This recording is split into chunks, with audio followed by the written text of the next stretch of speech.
I miss good cups of tea. I've only got Yorkshire tea at the moment. Well, Yorkshire is one of the best teas. It's No. No. don't tell the British. Tea bags. The English have no tea culture. Fuck you. Oh, okay. No, well, we do, but I'm just going to ignore that because, well, hey-ho. We just stole it. Hey, we stole it and made it better. Milk and cookie crumbles into your tea. What is wrong with you? You know why we put milk into our tea? Because it's so disgusting. No, because the pottery we used to use for cups couldn't handle the heat of tea, and it used to break. The milk cooled the tea down. That sounds like you're brewing your tea too hot. No, if because you make green it was just the way it was a difference between pottery making in China and pottery making in the UK. The different compounds.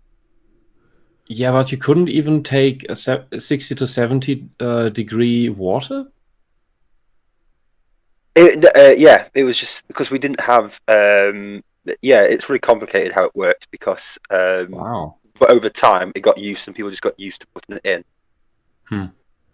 Yeah, put the milk in first, so the pottery was ready for the hot water. So, okay, well, that's how it worked out. Aside from I'll carry on. Aside from the joys of making hot drinks, guys, let's talk about positive representation again. Hey, guys, welcome and good afternoon. Smudcast number 203. We are finishing off, hopefully. Well, I'm going to be done by tonight. I don't care what you guys say. I'm done today. That's it. I was done yesterday, but hey, let's go. I find this fascinating. Mm-hmm. Yeah, this character is well, I mean, she likes what she likes. Let's just say that. I'm still. I have it up on the screen again, and I don't understand why she would make this avatar for herself. Yeah. Oh, Wes, you're worrying too much about it. I'm literally halfway through a poker game in Red Dead Redemption 2. You just keep playing this video. I'll listen then. Yay! Okay. I'm killing things online. It's fun. Mm-hmm. All right, so this is what's her name? Drawpinion Dump. Not the greatest of YouTube names. Message coming in. But Drawpinion? Drawpinion Dump. Yeah, so she draws stuff and then she dumps it onto YouTube in the form of a video. And she talks. She sounds like she's in her 30s or 40s, and if probably then that means she only recently started drawing. That's a bit late. I mean, no matter how old you are, start drawing. It's awesome. You'll improve with everything over time, over the years. No problem. But I just find it weird that if you start at that age, and then you use this not so great quality stuff that looks like you draw yourself as an unhinged psychiatry patient to escape. Maybe. And ramble on the internet about how awesome you find all the gay shit. Yeah, and that it's in kids' cartoons. Maybe this was all intentional. It's weird. Maybe this was all like the style is supposed to be this bad, so that we could say, "Oh, this is exactly what I was going for." It's like, oh, okay. All right. It's satire. It's all satire. Yeah, it's just a scam. It's all bait. Everything is bait. Oh, that'd be hilarious. I doubt it, though. Anyway, let's get going. Jake the Surgeon, hey, how you doing, buddy? I have taken a hold of my human's talkie-talkie device. The feline uprising is upon you. You will Ceres our litter boxes. Okay. I know what you're doing there. Thank you. I'm sure the cat apocalypse is upon us. So let's put it this one way: if there's one way to destroy mankind, it's the revolution of pussy. Yep. Of adorable little animals that just want attention. and them too. Joe Crazy. Well, the dump part is accurate. Well, I think that was the idea, and maybe that's why she keeps doing it, because it's supposed to be crap. So. Message coming in. Patching it through. Let's please continue. Can't matter in shows. We still have a long way to go in terms of representation, especially after decades of having these kinds of characters be rejected and sidelined, so I want to give credit where credit is due. In this video, I am going to talk about 3 examples of LGBTQ representation in modern cartoons, and what they did right. I want to talk about representation. Why? Now, for the sake of time, I have picked 3 examples of modern cartoon shows. Yeah. And I believe each of them have a different lesson we can learn when it comes to depicting LGBTQ characters and issues. This is not a definitive list, and my analysis... So are you like the authority figure on what's good and bad LGBTQ rep? Like, does anyone really have any standards for this? I mean, these people, does anyone know whether she has anything to do with any of these letters? Because it's these people who go on about, oh, if you're not actually the thing, you shouldn't talk about it. Well, I'm part of at least one of these letters, and she's telling shit.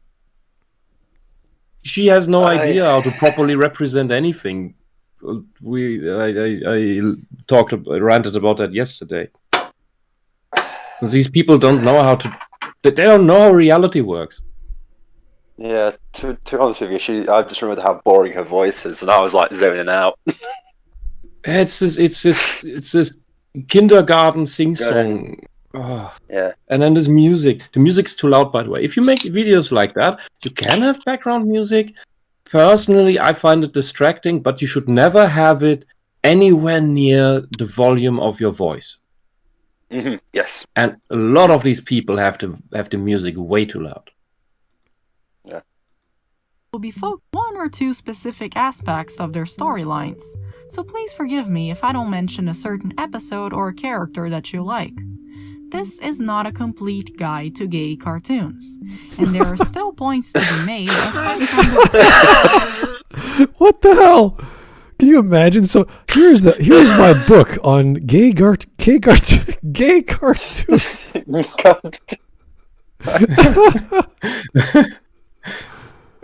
She's standing there like the berating teacher. Yeah. You know, there's a reason why manga exists that have gay characters or homosexual characters or lesbian characters, but they're not so much in the anime department because there's not an audience for it. So it doesn't mean they're going to be bad stories. There's just not much demand. So for her to go, like, I really don't think SpongeBob is a gay cartoon. I really don't think that. No. Yeah, if your target audience is small, in regards to can you make money off that? Is there interest for this? Then there will be products for that. There will be relatively few, and that is okay. That is completely okay. If a tiny minority pushes their way of being onto the majority, we usually call that tyranny. Mm-hmm. So the stuff with manga that has these homosexual themes or main characters, that's a very specific audience. So, and a lot of it is smut. So you get some of it's smut, some of it's not smut, some of it's romance, whatever. There's all different kinds. But there's not enough to constitute a show, unless we're talking about the adult stuff, which is all smut, which is already all there. Japanese stuff is smut. Yeah, so I don't see why there would need to be any, like, there's no guide to heterosexual cartoons. Like, what would be the point? Why would you characterize a cartoon? This has a really good romance with heterosexuals. Like, what? Could you imagine if there was a guide to heterosexual cartoons and the front cover was just a picture of SpongeBob SquarePants? Just be like, oh wow. Oh, Joe, wait, did I say the dump part is accurate? Yeah, I think we talked about how her cartoon style is not very, very good. Mike Testa, well, shit. Then what good is she for? To the asylum. We still have those, apparently, yeah. Yeah. But it's just we've got them in UK. It's just called the House of Parliament. It's the psych ward of the hospital, I guess. I don't know. Yeah. The Happy Fun Time ward. Yeah, the padded room section. I mean, when these places are well run and more comfortable, and not just locking people in cells, then there is a demographic of the populace that actually benefits from being in asylum. One ironic thing is one of the big ones in the UK that is like a hospital to help people with mental health issues. Is called my ex-girlfriend's first name is exactly what it was called. I just thought, oh wow, that's ironic. Okay. Yeah, there are a lot of bad clinics. There's no question about that. There's just there's a part of the population, and it's very sad, that have real big trouble getting by on their own. Yes. The families are overwhelmed with it usually, and then you have people who can appear nice but are actually very emotionally, psychologically abusive, and I think a major problem is they can't get better. Need help. Yeah, the people who need help aren't getting help because people who don't really have that bad, I'd say, mental health issues are shoving themselves to the front of a queue. In reality, they don't really have a lot wrong with them, which is really something wrong.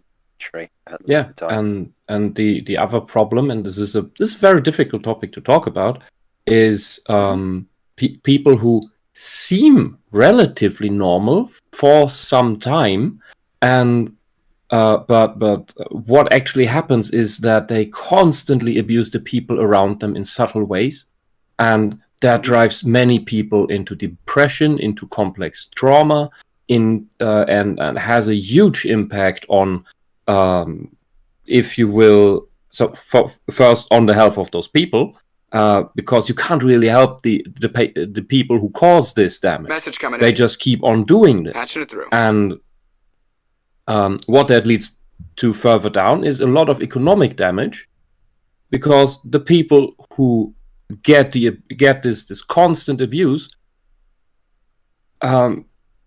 they at some point, so the ability to work goes down because they're too stressed out. Maybe they burn out, and then maybe you have people who fall out of the workforce because they're just surrounded by these absolute dangerous weirdos. And it's a thing here in Germany that these dangerous weirdos get help endlessly and they never improve. And then you have other people who need help who don't get any, who could get better. And I don't fucking understand what the fuck is wrong in that's my tea, sorry. Is wrong with the system here? What? All right, let's keep going. Mike Testa. Tea in the microwave.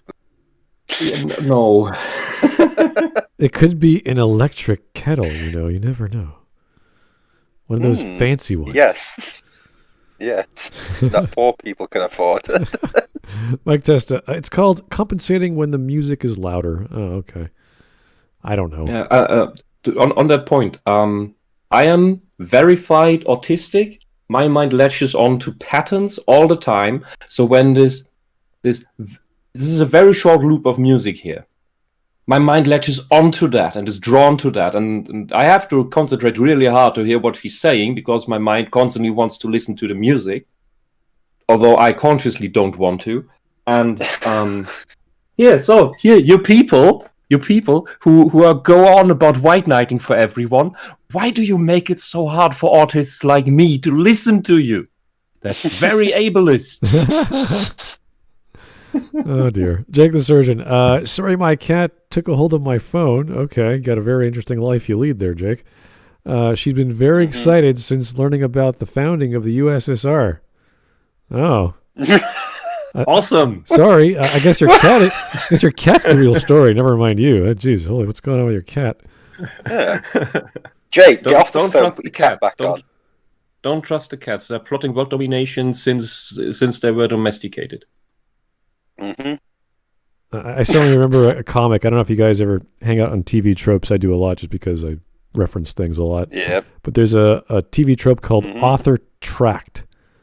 And there's a picture of this teacher, and she's got this, not a Nazi armband, but a red armband that has the USSR logo. And communism is the answer to all of the world's problems. It will bring you a heaven on earth in which everyone will be happy. So that's what suddenly ran through my head. Never mind. We'll just keep going. Just thought I'd bring that up. No, I remember that one. I go on TV tropes all the time. Okay. Nice little read. Ones I am about to discuss. Also, just because positive representation is becoming more common in cartoon shows, it doesn't mean that the issues faced by LGBTQ people have been fully overcome, or that the real-life experiences of this community will be as positive as the ones shown in the series. No shit. Wow, life goes on. Oh shit. What a dumb comment. Just because there was cops in this show doesn't mean cops have solved crime everywhere in the world. It's like, yeah. Yeah. Okay. Tell me what was bad about the examples we brought up last time about representation of gay characters in media. Because there's not been that much bad stuff, really. Yeah, you had your occasional flamboyant villain in the 80s, but that's it. Yeah. And that was in Western media. And I hate it when these people talk about the community. There is no community. Yeah. A sexual orientation does not make you part of a community. Community. Yeah, more like that. There is no. I'll tell you this, and I swear this on the honor of my grandmother. There is no trans community. What this was initially was some sort of help network, but it's not a community. Trans people don't want to, as people with gender dysphoria, don't want to hang out with other people with gender dysphoria because they have gender dysphoria. That's bullshit. It's the same idea of heterosexual people. I don't hang out with just people because they're heterosexual or part of a group or this or that. It's like, no, you're a person. Is there no heterosexual community? I hang out with people I like. I hang out with There's no heterosexual community? How come? No, there is no heterosexual community. The women community? Yeah, I know. It's like the white community? Because here's the thing. These things don't define our entire lives. We have other personality traits. Mm-hmm. Generally speaking, when I go to a bar and I'm drinking a Guinness and the guys next to me also drinking Guinness, we're like, hey, like, cool. The Guinness community. That's about as far as that goes, but yeah. What these people always you don't see Smud and that guy marching down the streets going equal rights for Guinness drinking or something. Yeah, and the more correct term for all these things is a demographic. That's what all these things are, and they call it communities to draw a fence around it and say this is the inside. And if you don't behave well, you're on the outside. And by calling it a community, we can pretend to speak for the whole thing. And if you don't behave well, you get your gay card revoked, your trans card revoked, because you're not socialist enough. And it's what I mentioned yesterday when about it all sounds like they're unionizing demographics to speak for them and exploit them. I will say this though, people must stop using the word community. For these things. I do want more representation of Kilkenny, which is also made by Guinness, because everyone just drinks Guinness. But Kilkenny is a delicious Irish cream ale, and everyone should try it. It's very smooth. It'll make you happy. Anyone can drink it. You also like it because of the word Kilkenny. You've said you like saying the word Kilkenny as well. It's a cool name. I didn't know it was from the same company. Yeah. Did they buy another brewery at some point in their long history? They're both Irish. Guinness and Kilkenny are both in Ireland, so the thing is the way they bought the can, they have the same technique. So that, I don't know if you know, they have the little ball of nitrogen in the can, And as soon as you open the can, the nitrogen gets released, causes a little bit of foam, and you get a nice little head. And it's just like the little attention to detail they put into making their drinks is always nice. Guinness is the only beer I drink here right now because everything else I can get here is shit. Wow, we're feeling closer together already. Isn't that great? I think I have about 3 Guinness glasses at this point with the nice little ingrained harp. I love the little wave that goes up the glass. Yeah, it's beautiful. Yeah. That's a really nice. That's a nice beer glass. Yeah. See, I just had a Irish cream ale, so I was like, I haven't had a Guinness in a while, but I still like this. So yeah. I still have one. I think I still have one in the fridge, but since it's hard to get supplies right now, I still keep that for the special occasions. It's like this last health potion that you have in your inventory in a fantasy game. And, well, there's the boss, but I only have this one health pot, so better not use it. Yeah. And then you beat the boss, and you're on 3 hit points, and, well, why didn't I drink this? All right, here is Drake the Surgeon again. In what Western country do alphabet people suffer? Western country. There's not too many. France. Once with because they have to be French. That's the only way they suffer. I'd say once with overabundances of certain religions. Oh. Like you need to keep out of certain quarters in the big cities. Oh. People will not be very friendly to you, and if they notice you are. Yes. That you are yes that possible woman doesn't look very passing. Oh, that man looks very flamboyant. Oh, this woman has a skirt. She is obviously a slut. So let's rape her. I can't say anything because if I say anything, this will be blocked in the UK. Oh, yeah, we don't want that. Oh, I find it so ironic that feminism and social justice are defending the very after harping on Christianity so much, now defend a religion that is so much that which they claim to keep criticizing about the Western Christianity all the time. It is baffling. I have not made sense of it yet. Listen, I don't know why feminism defends Scientology either, so hey-ho. And that's what I'll refer to it as. Let's carry on. In our list of good examples, some groups are still depicted less often than others, and we should still push for better. Could that be the case because there are just fewer people of them? With that said, I believe that praising the instances in which these issues have been dealt with in a tasteful and uplifting manner can help us understand more about what we can and should expect. Which issues? As well as the standards that have been set and that should continue to be met and surpassed. Let's start off our discussion by talking about Kipo. I have already explained. I have a general question. Why is it that in these this cartoon I haven't seen, by the way. Why is it that in these beloved examples of these people, the heterosexual character is the odd one out? It seems that it's always flipped. Heterosexual character, the straight character that is standard boy, girl, man, woman. That's the exception. These worlds, if they existed, they couldn't survive past a generation. This is what I was talking about. I wasn't aware because I didn't watch Shira, the new one, that there was all these homosexual couples. And I was like, where are these kids coming from? I think there are obviously males and females, and there's a war. There could be war orphans. There could be adoption agencies or whatever. I don't know. Yeah, but that usually means an overabundance of single mothers, of women, because the men all died in the war. And that's what you saw with the kingdom. I can't believe we had to mention an adoption agency in fucking Shira. Well, you see the people in charge, the kingdom in charge. There's this round table. There's all these people sitting around. They're all female. They're all lesbians. I'm like, what is going on in this? Is that the kingdom? Is like, because obviously there are stories like that where you have all female, all male societies. I was like, whatever, I don't care. But where did the kids come from? How did this happen?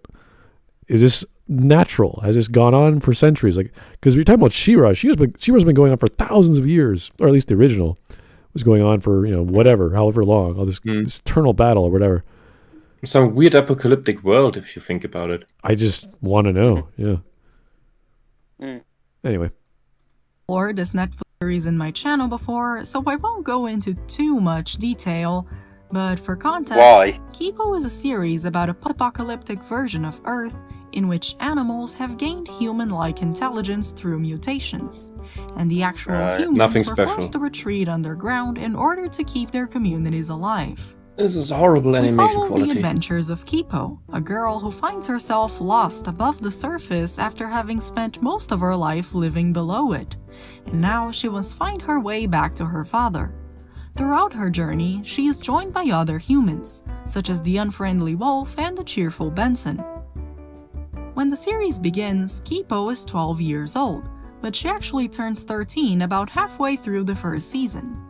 Benson insists that this is an important time that must be celebrated, so the gang splits up as Wolf tries to find a present for Kipo, and I just noticed, while you keep complaining about stereotypes, the clothing style of the black character is a complete stereotype.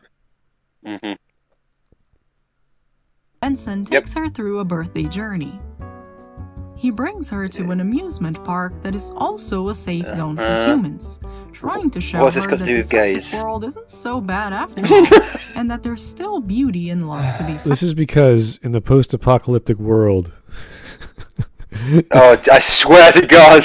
I swear to God! If a certain phrase comes out of your mouth...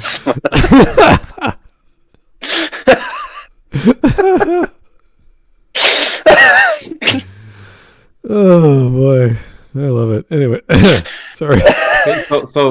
What has this actually? I'm confused. Okay, so do only queer people have birthdays? Then is this what has been said? I'm very confused. As I said, I didn't watch it, but. So what is this Kipo? I've never heard of this program or this cartoon ever in any not even like a passing remark. Like even on Twitter, I've never seen it brought up. I've never seen it mentioned. Is it brand new or is it oldish or I don't know. What? No idea. I've never seen it. I have no way of knowing. I'm just confused with these setups of humans have to live underground and now they're walking up on the surface and there's no problem. That's the part I don't get. This came out last year, so it's brand new. And no one's talked about it. I've never heard of it. Yeah, this is the first time I've seen of it. So yeah, first time I've ever seen anything, and I've been involved. Well, I've seen plenty of inclusive market. Yeah, it's a Netflix exclusive. But I've never seen it even mentioned on Twitter or brought up. You'd think you see someone in the woke corners bring it up or something, but nothing. I've not heard anything. I don't think it's watching. Obviously, I don't think anyone actually is watching this. Well, is it just on Netflix or is it on YouTube? Because on YouTube we could see some view counts. It's on Netflix. Yeah. It's supposedly a Netflix exclusive, but still, people. I mean, you'd still think that someone would go onto Twitter, someone would say, "This is a real good show of positive representation." Blah blah blah blah blah. You know what they usually do on Twitter, but I've not seen anybody do it. So this was originally from a 2015 webcomic. Okay, so this is interesting because usually we don't get these sorts of adaptations in the West where it goes from manga or comic or webcomic to something else. So this is interesting because now we're going in the traditional style that precedes Japanese anime. So it's like, maybe the West is learning to do popular things and translate them into higher forms of media. I don't know. I rather think they're so uncreative and running out of ideas that they go for these things. Yeah. Yeah, most likely. But as I'm saying, it's one thing I've never heard of. No one in Hollywood or and around this type of production seems to be paying for writers. Can I just ask? I can't see chat because it requires me, because I'm on my phone and it requires me backwards and forwards, and sometimes I lose connection. Is anyone in chat even saying they've seen this? Have you seen or anything? Because I'm really interested if anyone's actually right here who's even seen this program before. Because I don't know whether she's lying about half of this stuff. Well, someone said, "Did they do the animators think they added enough purple?" And yeah, I noticed that bisexual lighting. Some of these cartoons have very strange color schemes. At least it's not blue and orange like Michael Bay. Pink and purple are not female colors. We must fight against stereotypes. Let's make everything purple. Mm-hmm. But yeah, I think we can carry on and just see what her point All right, is. let me. I'm not really going to pay attention because A, I don't know anything about this program. B, I don't know whether she's lying or taking things out of context. So I can't really say. Let me. Well, someone has seen it. One person has seen it, allegedly. All right, let's read some super chats. Keep going. Jake the Surgeon, thank you. This may sound a bit bad, but in a post-apocalypse where population is dropping, sexuality sounds like something that wouldn't matter when trying to survive. Hey, that's not. Hey, Ooh, what do you mean? Yeah, for one, it's queerness unlikely. is a necessity. Yeah. For one, if most of humanity dies out, you still have just this below 5% of the population that has weird sexual stuff going on, anomalies going on. Mm-hmm. If a majority of the population or a significant amount of the population have sexual anomalies, sexual orientation, for example, then the human race would just end, and that would be the actual erasure of gay people. Yeah, because the straight couples don't get kids anymore, so there are no new gays, because gays don't tend to reproduce for some odd reason that I can't explain, because biology doesn't exist. and no, for all you lesbians out there, you can't just kidnap a Japanese guy to be a sperm donor. To have him get shot in the head later on. That's not how it works. Okay. They're already complaining. Oh, we don't actually need men because a Harvard experiment has proven that I can take cells from the bone marrow of my lesbian partner and in vitro that into my egg, and then we can have kids. And, really? Yeah. It's fun. Good luck. Bear in mind, these same Harvard scientists spent $25 million learning how many hard-boiled sweets they could fit into a pigeon's mouth. Yeah. Just remember that. Okay. They do really weird stuff. That is foundational research. That is basic research. We need to figure this out. Now we know it, and we're all richer for it. It's fine. Well, someone's definitely richer. 12, by the way. 12, by the way, was the answer. Here is Tyler Preston using the donation option, and they donated $1.23. Thank you. That's very specific. I'm starting to understand why most parents don't gay couples in children's media. It raises too many questions, and kids ask lots of questions in regards to how can a married couple of the same sex can have kids, and etc. This would happen to any standard kid who's like inquisitive, not necessarily intelligent. Just what's going on there? What's that all about? I think kids are surprisingly smart. Why? In with these basic things. Why? And it's like because of this. And they just get it because I said so. So that's the actual inquisitive 5 whys after another that are honest, and then of course there's the why game. I'm sure that's something. I'm sure you've had to deal with that with your niece and nephew, because I think they're at that age, aren't they? Where they're asking why all the time. I would say the niece did it a few years back, but it wasn't that bad. She was just having fun. In City Hall, in the office, we had, I don't know why, he was a youth member of the party, he was 16, and he kept pestering our secretary with this. He was 16, and he wasn't doing it for fun. The guy was retarded. I'm serious. But yeah. Anyway, I saw a message from that dude. The guy was also when he got older, he turned out to be one of these abusive gay people. I've heard from some acquaintances I have in the gay scene here that he's just toying around with people emotionally. Not very fun. And and at some point he started vaping, and no, that's not a joke. That's not a joke. That's not a joke. So around 20, he started vaping, and because all the people around him did it. And when I later met him at a party congress, he turned to actual smoking. Yeah, that's the stupidest thing I've ever seen. Past 20, you start actually smoking. People don't usually do that. Yeah, my brother started vaping and went on to smoking, and I was just like, oh yeah, well, whatever. And he started going to other things as well. But anyway, positive representation in cartoons. Here's Roan Harushan, then we'll get going. One problem with that bone marrow idea, you'd still be missing a chromosome. Yes. What? Bone marrow, you'd still be missing a chromosome? Yeah, you'd be missing a chromosome, yeah. In what? What's missing there? They would have to if you take the DNA of a woman, you're not getting the DNA of a man, no matter how much you dig for. You still need the DNA of a man. They would transplant. Well, no. What is actually a gamete? What is actually? Yeah, but okay. A gamete is just a cell that has only half the half your sets of chromosomes. That is there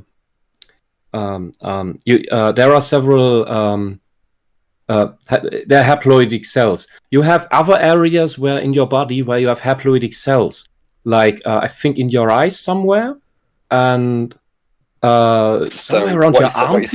What you're saying is for lesbians to have kids, we've got to stab their eyes out. Excellent. I'm behind you with that. Yeah, or fuck their armpits. I don't know.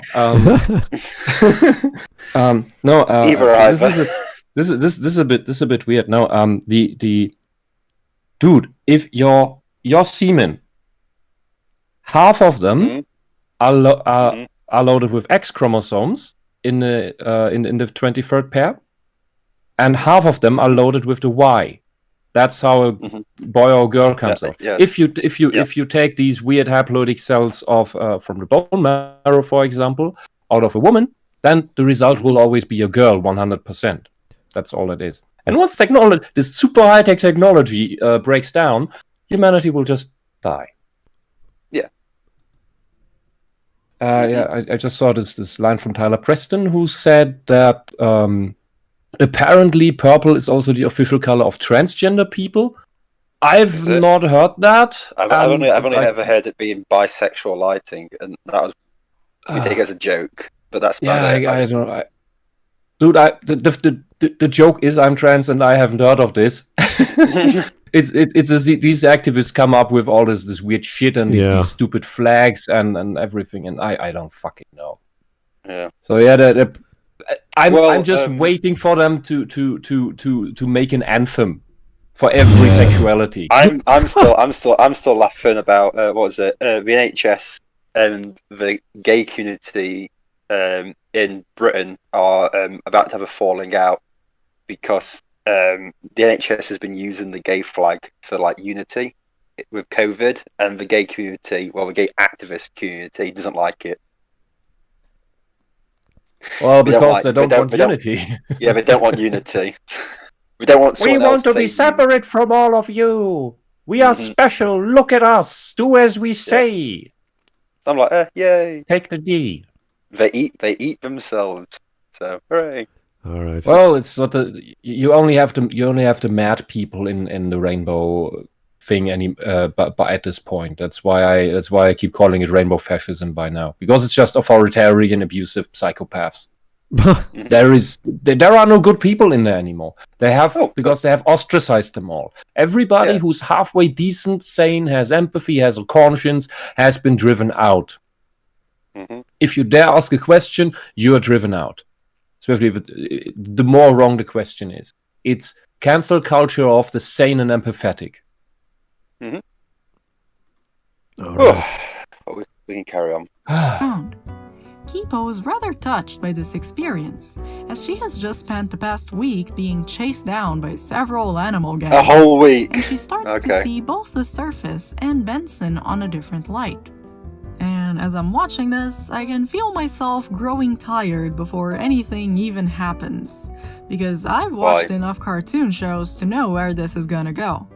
Whenever you put two characters of the opposite sex, one is bound to have a crush on the other. They have 13. Spend a good chunk of the series dealing with their relationship, 13. even at times when it doesn't feel necessary. Basically still kids.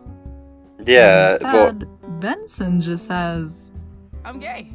And that's that. Kipo apologizes for misreading his... Wait a second here. The just a 13-year-old kid just says, I'm gay. Okay. Assuming... The 13-year-old coming in. Yeah. Is gay. Let's assume he just hit puberty and he knows what all this means, yada yada. I'm gay. Like, okay. I'm gay. Cool story, bro. You could just say I'm not into you, or hey, you're my best friend, or whatever. But it doesn't have to be like, hey, I like other guys. Or what?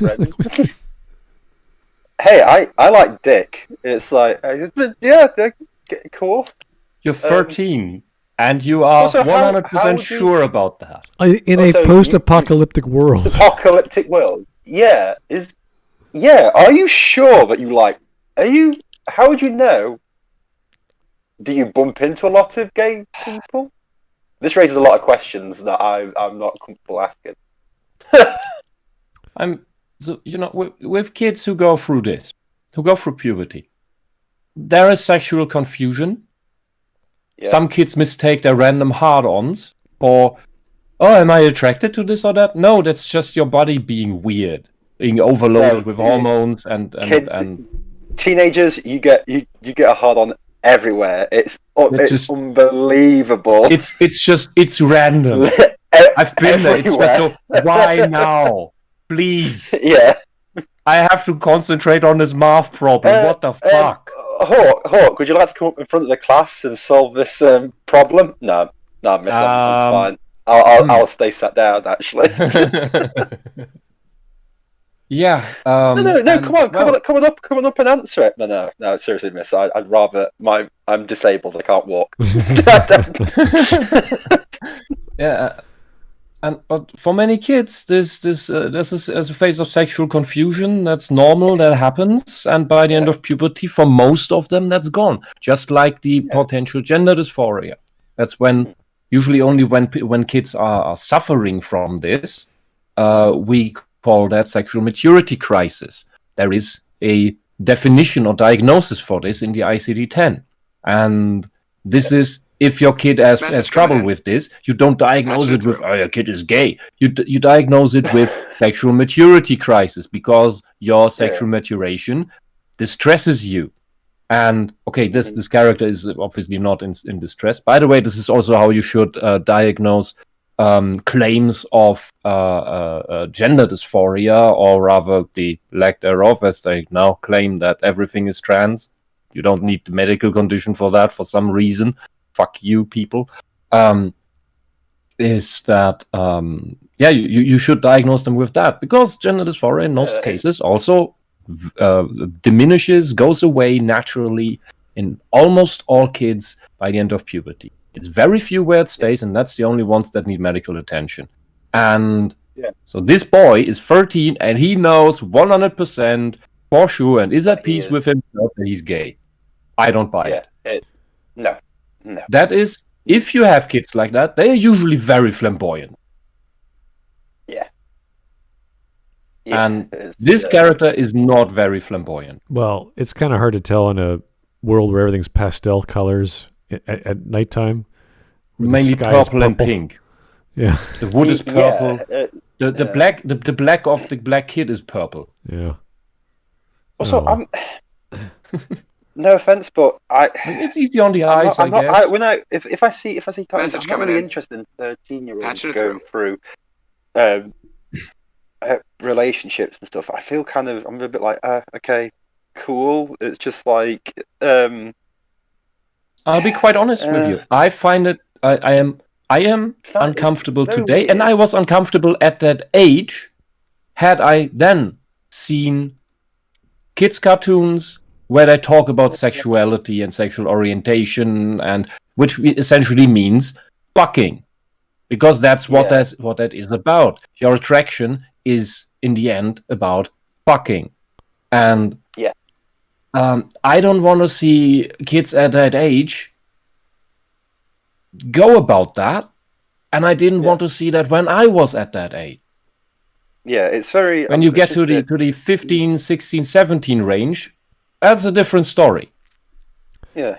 All right. Ron Harushin, that makes the possibility of the Vandred anime minus the giant robots real. Okay, if you guys know Vandred, that's a very specific... Vandred is amazing. Vandred is awesome. It's great comedy, wonderful merging starfighters with interesting cockpit compositions. And the setup is humanity has been distributed among several planets. It's like a big social experiment, and also it's basically about organ harvesting. Every planet has a certain cult. You can see it in the symbols of their flags. What is actually going to be harvested every few thousand years. And so there's a planet where there are only men, another planet where there are only women. Yeah. The women planet killed itself because all the women wanted to have the most beautiful gardens, and thereby they wrecked their complete energy and water supply system and destroyed the planet through their jealousy and vanity. Everyone wanted to have the most beautiful garden. And the men's planet is a complete industrial wasteland. They want to build a giant space armada to fight against the women that are in their mythology demons from space who hunt men to eat their livers. It's amazing. I love Vandred. Vandred is awesome. And the second season, because full of very... It's cute innuendo. It's this shonen anime dating sim innuendo style, but never goes into hentai. And the second season is Vandred second stage. Thank you. That was going to describe a little bit of that, but thank you for getting the detail. Yeah, that's Vandred, guys. I mean, it's whatever you think. Go watch it. It's silly. It's fun. Have a good time. Joe Crazy, did the kid find a book on the subject? I don't know. Who knows? I'm gay. He's just gay. What the fuck's gay? That's just how it works when you're 13, okay? You just know. Yeah, sure. Why is it in the apocalypse, right? And I assume it's been a couple of years since the apocalypse has happened for the animals. Clearly, why do they always still know what 21st century things were? Yeah, he must have talked to like tens of thousands of people to know all about human relationships and sexuality and all. He knows all. He's a 13-year-old. He knows all these things. It's okay. Yeah. They're all surprisingly omniscient about these things. And hey, if you have a surviving populace of 10,000 people, good luck finding a dick. Because what's that? 5 people? 50 people? Yeah, usually when you're talking about gays? A species that's going into, I wouldn't say remission, but they're dying off, the birth rate tends to only focus on females. I don't know why that is. They did tests on dying species like the bald eagle, I think, and they found high level of mutations. Males were the exception. Like there were some eagles that were born with disfigured beaks, and a bunch of others didn't even survive childbirth. So, or whatever you call the gestation of an egg. So there's reasons why this happens in nature. Well, if there's very few left, there's probably an incest problem. And that's what when you are below a certain threshold, the species can't recover. Yeah. I think for a healthy human genetic gene pool, you need, I think, at least 1,400 people for it to be long-term sustainable, something like that. I'm not really sure anymore, but yeah, a couple hundred people are not enough. If you have just that's why when you have all these isolated mountain villages with their 200 inhabitants, that's why they all look the same and they all have the same weird deformity or genetic disease or something. Because they're after a couple generations, they're all related too closely to each other, which is also why these weird apocalyptic scenarios where you have these after these things are going on for thousands of years already for some reason, and the population never recovers, but you still have 100% Africans living next to 100% Asians, next to living to 100% Caucasians. They somehow managed to retain their racial purity instead of becoming one village of genetically homogeneous people. Yeah, this is just magic. So it's pretty much just like Scotland then. So here is Jake the Surgeon again. It would have been more progressive if he was attracted to the mutated animals. Love knows no species. That maybe. Why not? Kids with mutated animals. I'm sure progressive would love that. Oh, jeez. Okay, Tyler Preston. Thank you for the donation. Speaking of Vandred, it reminds me of an anime that's clearly a Neon Genesis Evangelion clone called Genesis of Aquarian. Patching it through. The robots are made out of 3 jet planes. When they combine, it's literally portrayed as sex, and the teen experience an orgasm. It's weird. Genesis of Aquarian? I think. Aquarian Age. I've heard the title Aquarian Age, but I never watched it. Do you mean that one? Maybe it's something. Maybe it's a series of Aquarian something. The one I remember was Raw Zephon. That was the one that was comparable, not comparable, but similar to Neon. It was Genesis. an early higher quality clone of or inspired by Neon Genesis. Yeah. I only watched the beginning 3 episodes back in the day when they came out, and I found it so boring that I couldn't keep watching. It was about tuning the world with music, and all these machines can do it, whatever. But I've never heard of Genesis of Aquarian. I'm gonna have to check that out. Thank you. Mm-hmm. All right, Jake the Surgeon again. Pandas and cheetahs have entered a bottleneck. I don't know which bottleneck you're referring to. Pandas are basically, I think they are irrecoverable. Pandas cheetahs I haven't heard yet. Pandas only exist because of human intervention. They don't breed in the wild. Yeah. Anymore. What you're saying? Their sex drive is not very high. They don't really care too much. They don't care. They don't care at all. No, they're just too. I don't know. Maybe they're too depressed. Maybe it's because they just eat low level vegan food without energy instead of meat. They could eat meat, but they don't want to. The bamboo lowers their sex drive. Lowers everything. It's why koalas, eucalyptus lowers everything with koalas. But yeah, every new panda that is born in captivity and then released into the wild. So just feed them meat. Maybe it does something. just let them die out. Mother Nature has chosen them. Just let them die out naturally. What do we do no, with pandas? China will send a panda to Mars to be the first Chinese on Mars. That's not okay. Well, that just kills them. That just kills them faster because that's a very suit on it. I'll just very elaborate way of killing a panda into space. You can launch you in a rocket to Mars. They'll just gather all the pandas in the world, put them to a very large catapult, let it loose, and then hopefully one of them will hit Mars at some point. All right, let's find out what happens to Mr. Gay and his friend. Signals and picks up again, with them engaging in a chase sequence through the theme park with no major drama or halts to the story. She just cut. Yeah, Two things I want to point out here. 1. Benson coming out to Kipo wasn't treated as some world-shattering revelation. It's actually not that big a deal. He is a little embarrassed for not being able to return her feelings, but that's just because he cares about her and doesn't want to upset her. There is no sequence of him agonizing over telling her the truth or not, or of him trying to hide that side of himself. It is an... Okay, question. Why then can't SpongeBob and Patrick care about each other as friends without any sexuality being involved? Because they need to be gay.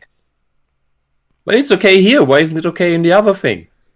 Because we need to be gay. Where you are, by the way, starfish, as far as I know, straight is bad.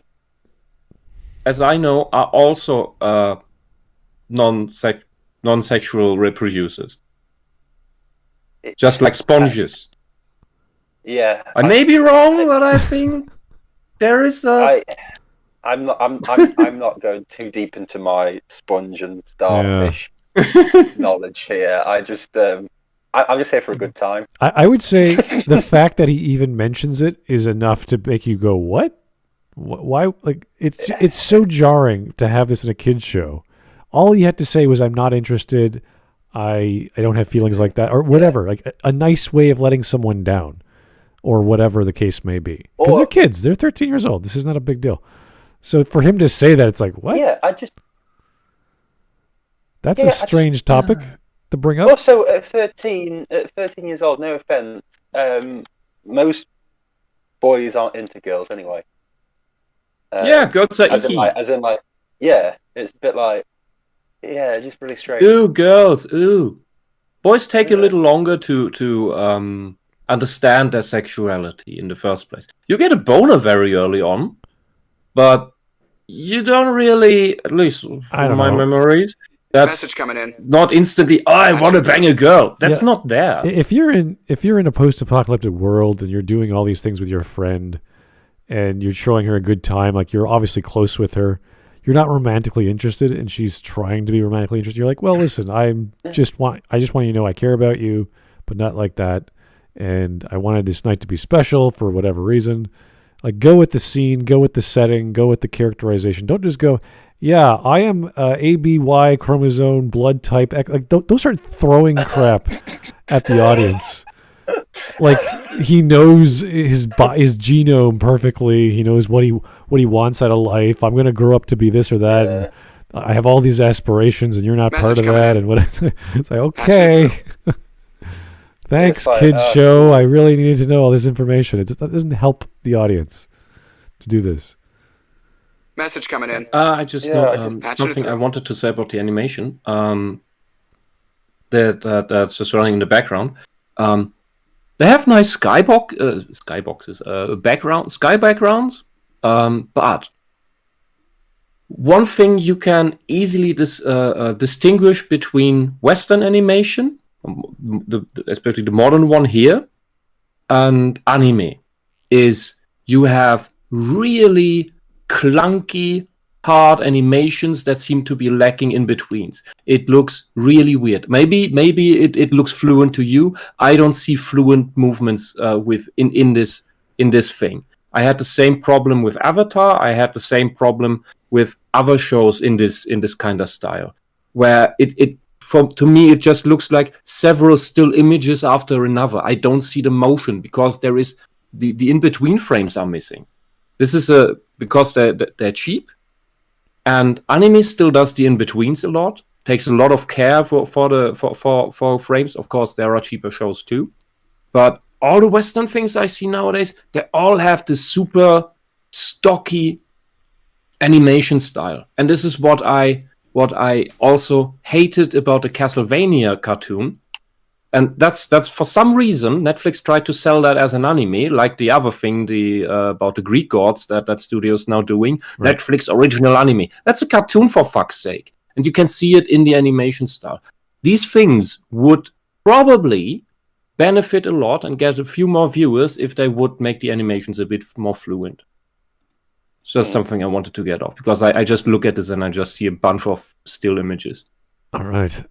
Jake the Surgeon. Wouldn't people in a post-apocalyptic stress over not being able to continue their family line after all humanity is dying out? Hey, not just post-apocalyptic. That's like any prestigious family who wants to carry on the tradition of whatever the family line is, whatever business they're part of, the aristocracy of certain countries, you name it. Generally, every family wants that. Yeah, I would say so. I've kind of built, I've built this house for me and my kids, and maybe my kids live here someday, because building a house is really hard, especially in the post-apocalypse. Yeah. And if we are in the post-apocalypse, you know what that means?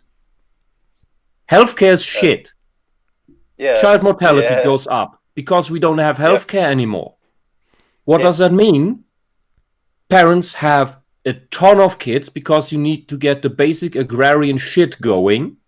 We post-apocalypse, we return to an agrarian society, which means we need a lot of workers for the field because we have to do a lot by hand. Patching it through. Maybe we have some leftover technology, but there need to be people who can use it and repair that. The stuff is just deteriorating at that point. So we need lots of kids, and lots of kids are going to die. So the average number of kids a wife will have, a mother will have, will be 6 to 8, and 3 to 4 of those will die early on. That is the standard, and that was the standard in the 1800s in Europe still. And child mortality, and this is why all these people who go, oh, the planet is overpopulating, are completely wrong. If you increase healthcare, child mortality goes down, and then a few tiny other factors, like basic education and all of that. Very, very basic things. Once these are all there, the birth rate goes down dramatically. India is at about 2 kids, not 6, but at around 2 kids. They will have the same demographic shift at some point as China did, but naturally. And as Europe did, just naturally. Well, we had it naturally.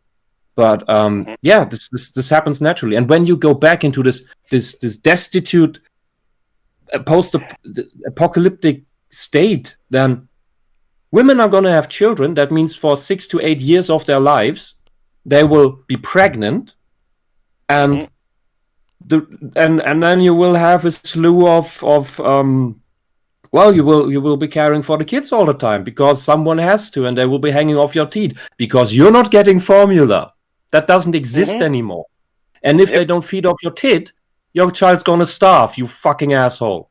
And so you're dealing with the kid all the time because you have to. The biological reality is there is no one else who can do that. The man cannot give milk. It doesn't matter if he calls himself a woman or a rainbow pony. The man cannot give milk to the kids. So the man will go out and do the fucking field work. Oh, fuck you. That fucking shit. Whoever made that up should be flogged on the marketplace. For fuck's sake. If these people talk about transphobia and erasure of women or trans people or whatever, and then they call the female breast chest feeding. What the fuck? That is erasure. That is, if anything, that is transphobic. Because what do I have? Do I have breasts, or is that just a chest with milk ducts? Yeah, I know my voice is shit. I'm stuck mid-transition thanks to SJWs destroying my life. And now my health is so shit I can't continue with anything. So I'm stuck in this shitty hybrid state. I hate this. And then these people go on and come up with chest feeding in my name to help me. Fuck you. Fuck you. These are the worst abusive, pseudoscientific, anti-science assholes since the fundamentalist evangelical right-wing conservatives. These are flat earthers about biology. I regret bringing that up now. I'm just like sat in the corner going, "Yes, please stop shouting." Sorry, I'm getting further and further away from the microphone. Sorry, you can clip me on that. There's like tables flying everywhere. Smud's laughing, and I'm just like, no, I don't know. Now, Hawk, tell Wisp she has lovely breasts. Okay, that's the only way we're gonna get out of this. Wisp, you have lovely breasts. All right. I am not gonna show you. Okay, I'm not gonna do that. There are what? Whoa. Okay. I was just doing the Canadian thing, but that's okay too. Yeah, well, I know. Wisp was just there doing are the gym. people who guilt trip this stuff. Dude, I have gotten the weirdest messages in my time. We've all been and the there. weirdest and people hitting on me where I thought, are you gay or do you just have very weird taste? Or is it what, because you don't strike me as a normal straight guy. And all of this weird shit. Okay. Sorry, I'm trading off here. It's just, there are weird people out there. I'm gay. Anyway, and I'm not the weirdest. And the weird thing is that I'm not the weirdest Message one. coming in. Patching it through. Do you know something? You know what? I believe you. Okay. All right, folks. We're good. Let's go. Whew. All right. Yeah, we got a few more super chats, and we're even halfway done. But I don't know if we're going to finish this anyway because this video is ridiculous. But I love it's it. fine. It's I'm growing onto it. Made myself right. a cheese sandwich while we're waiting. Here's Joe Crazy again. Okay, 1, you yourself are making it a big deal in reference to the YouTuber, and 2, the boy is 13. Mm-hmm. For all we know, it's a phase. Yeah, we talked about that before. That's cool. Okay. Roan Hirushin. 2 guys are really good friends. They must be in love with each other. Fujoshi, rabid Yaoi fangirls logic. Some mangas are like that. So but yaoi fangirls are the shipper types. They are the fetishists who push this shipping into everything. Right, and they want gay couples to be everywhere so they can fap to it. If that is the subgenre of a particular manga, then great. It's for them. It was made for them. They could enjoy it. That's great. But that's okay. If they would stay in that would be fine. That's the problem. Okay. Jake the Surgeon, Castlevania is outstanding. Good sir. Oh my god. No, I will fight you on this. Castlevania cartoon is pretentious, puts the money in all the wrong places, has amazing backgrounds. No question. Wonderful, beautiful backgrounds. But a pathetic animation quality with jerking around arms that make no sense and very poor writing. And also, your blackwashing of characters and all of that other SJW nonsense. Sadly. There's a few problems. As a whole, because it's Castlevania, and I'm biased, I admit that, because Castlevania is one of my dirty pleasures, just because I'm a longtime Castlevania fan. So to get anything Castlevania, I'm like, oh my god. Like when they put Patrick Stewart in that whatever 3D Castlevania, I was like, hey, that's cool. I don't like it, but that's cool, because I'm a biased Castlevania nerd. So I can understand. That part I understand completely. And I think the backgrounds of that cartoon, they are really, really wonderful. But that seems to be the only thing that the money really went into. I was very let down by the highlight boss fight in the first season, for example. That could have been the really great thing. And then they have this really jerky animation that looks like they just colored the storyboard. Oh, well, instead of really animating it. And I thought, what the fuck? We could totally bash on Sypha for many reasons, but we're not going to talk about that tonight, because that's a whole topic I could ramble on about, but we're not going to do that. So let's keep going. Coming in. Francis Board Coppola, hello, sir, and welcome to the Church of Seagal. Thank you. Salty kraut. I'm fine with that. And by the way, if fresh sauerkraut is actually sweet. There's certain ways to make it. I was actually watching a program on that a few days ago. I love sauerkraut. It's one of my favorite foods. Mike Testa. So, was the German-sounding man originally a dude? We've gone over this. Wisp is transitioning. That sounds like half a compliment. Yeah. People are paying attention. They know who you are. Yeah. Thank you. We wish we had you on for a few days ago because we were doing Austrian accents for reading everything in Arnold Schwarzenegger's voice. It was like, if only we had a German. If only we had an Austrian. Yeah, but Austrian accents are not the same as German accents. There are they're close tons enough. of We're German stupid. It's accents. okay. The best you know is the Bavarian one, and Arnold Schwarzenegger is not even the Bavarian one. He's from the Steiermark. They have a different accent than people from Oberösterreich, Upper Austria, or from Vienna, which sound very similar to High German, or Vorarlberg, which nobody bloody understands, including the other Austrians. See, this is what we needed that one night. But LitDev did a pretty decent job. I have to tell him that. So, Alex Halo. Luckily, the Japanese Fujoshi don't force their ships. You see, the Japanese have a thing called discipline. They stay in their lane. Mm-hmm. and maybe also something called respect. Yes. And that is, I remember, oh God, I remember in the 90s, respect was the big thing that was called for all the time, just respect other people. And I remember a sketch in the Tiny Toons cartoon, where it was just this song from the 80s, I think. And it was just, drawn over, and just to give people the idea, just respect people who are different from you, don't shit on them. And not, but what I now do is venerate everything and push everything into other things. Because respect is something mutual that goes both ways. Because if someone doesn't respect you, it's really hard to respect that other person. So respect for one has to be earned, but of course we go into, we are brought up to have a nice civilization. We are brought up into giving a presumption of innocence, so you get your initial chance to prove yourself.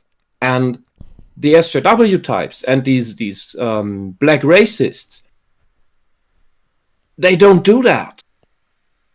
They do not assume any form of innocence or first chance of prove yourself individual, because they do not think in individuals, as we were taught in the 90s. So if we want to get rid of all this shit again, we need to bring up this stuff from the 90s again, where it was about individual, respect, be a good person, the Martin Luther King Jr. stuff, instead of the Malcolm X stuff. It's all shifting to the Malcolm X stuff now, and that is where shit goes into hate and division. Here is Jake the Surgeon. Thanks again. This Bint has a more awkward voice than mine in my videos. You know what's funny? Someone in the chat just mentioned something about Cheddar. It's like take Cheddar, just reduce her to budget basement, and that's what you get. Throw her in this video. And this.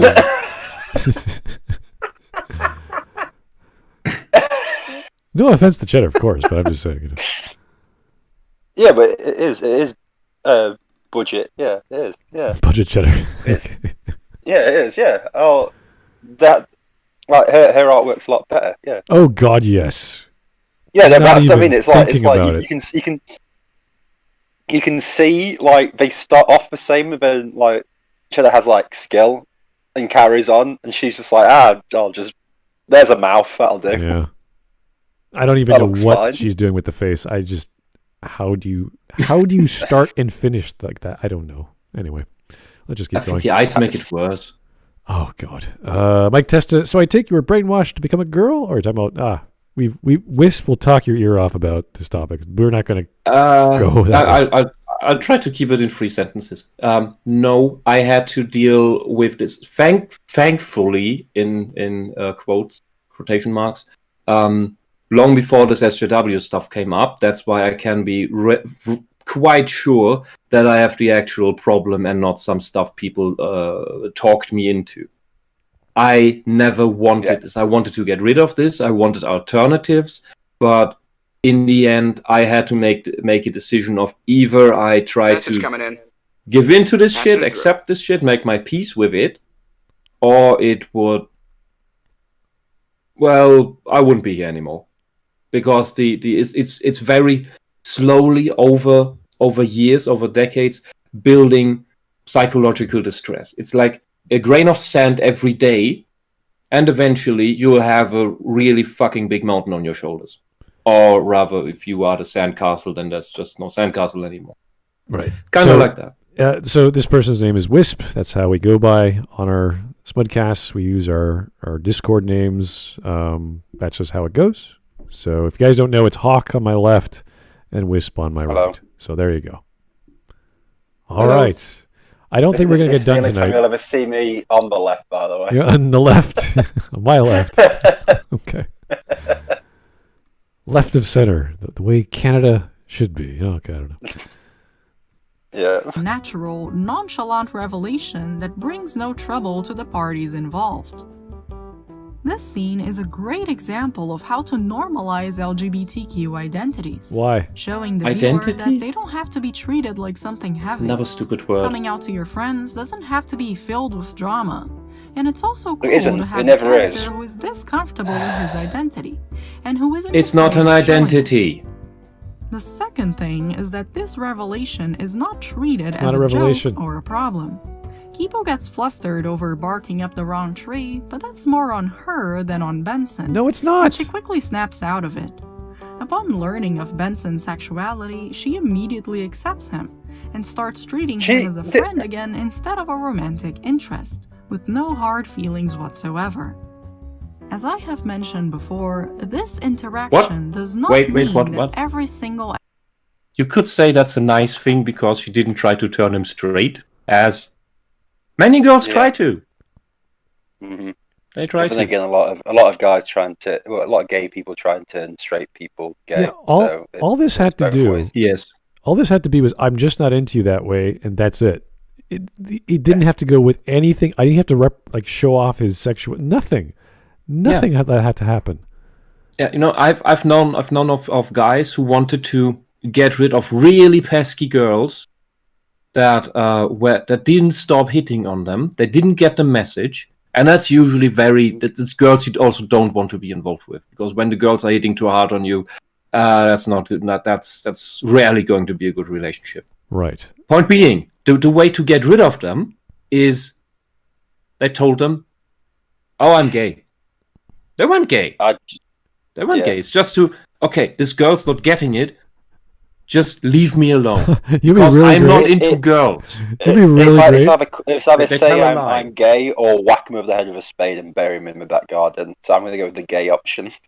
It would be really great if later on we find out that he's not actually gay. He just said that really quickly. Just to get her away. Because it's just easier. It's just it ends the conversation much quicker than any. It's very nice of you, but I really don't. Listen, I think you're really, really nice and wonderful, and I'm sure you'll find someone equally as nice and wonderful. But I just don't think that. You're an Aquarius, I'm Sagittarius. It just wouldn't work out, you know. Some bullshit reason. The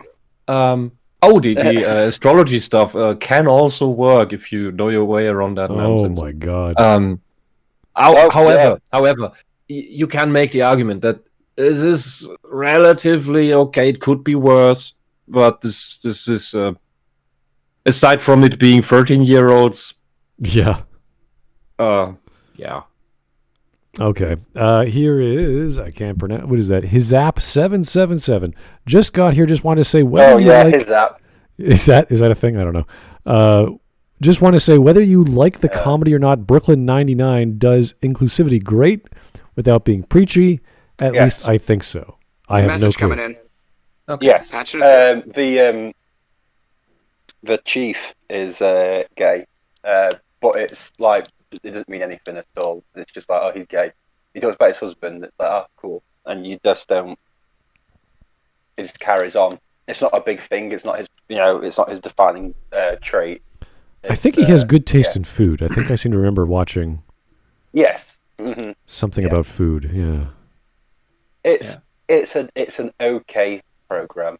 Give it a watch. See what you think about it. I'm not going to say it's amazing, but it's better than a lot of shit around. Because it's on the topic of this thing here. Identity is, like community, another one of these completely misleading words in this Newspeak dictionary. Your sexuality is not an identity. An identity is something you can fake. An identity is something you can change, if you will. It's a identity is a superficial thing. You can fake a sexuality. People have and you can steal an identity. What you cannot do is change your being, yourself, your inner self, and your sexuality is part of that. Whether you have gender dysphoria or not is part of that. It's not an identity. You can call me whatever you want. It does not change who I am inside and what gets me going. Yeah. This is why this whole trick with communities and identities, these are all mind tricks to get you into this cult thing. And she is part of those people that try to tell this to children or explain this to young people. That, it's all about identity. These are the identitarians. When people are identitarian, they usually think right-wing, but no, it's these people started it again. All right, here's Jake the Surgeon. Spartacus Blood and Sand had a gay relationship and sex scenes without making it the center of everything.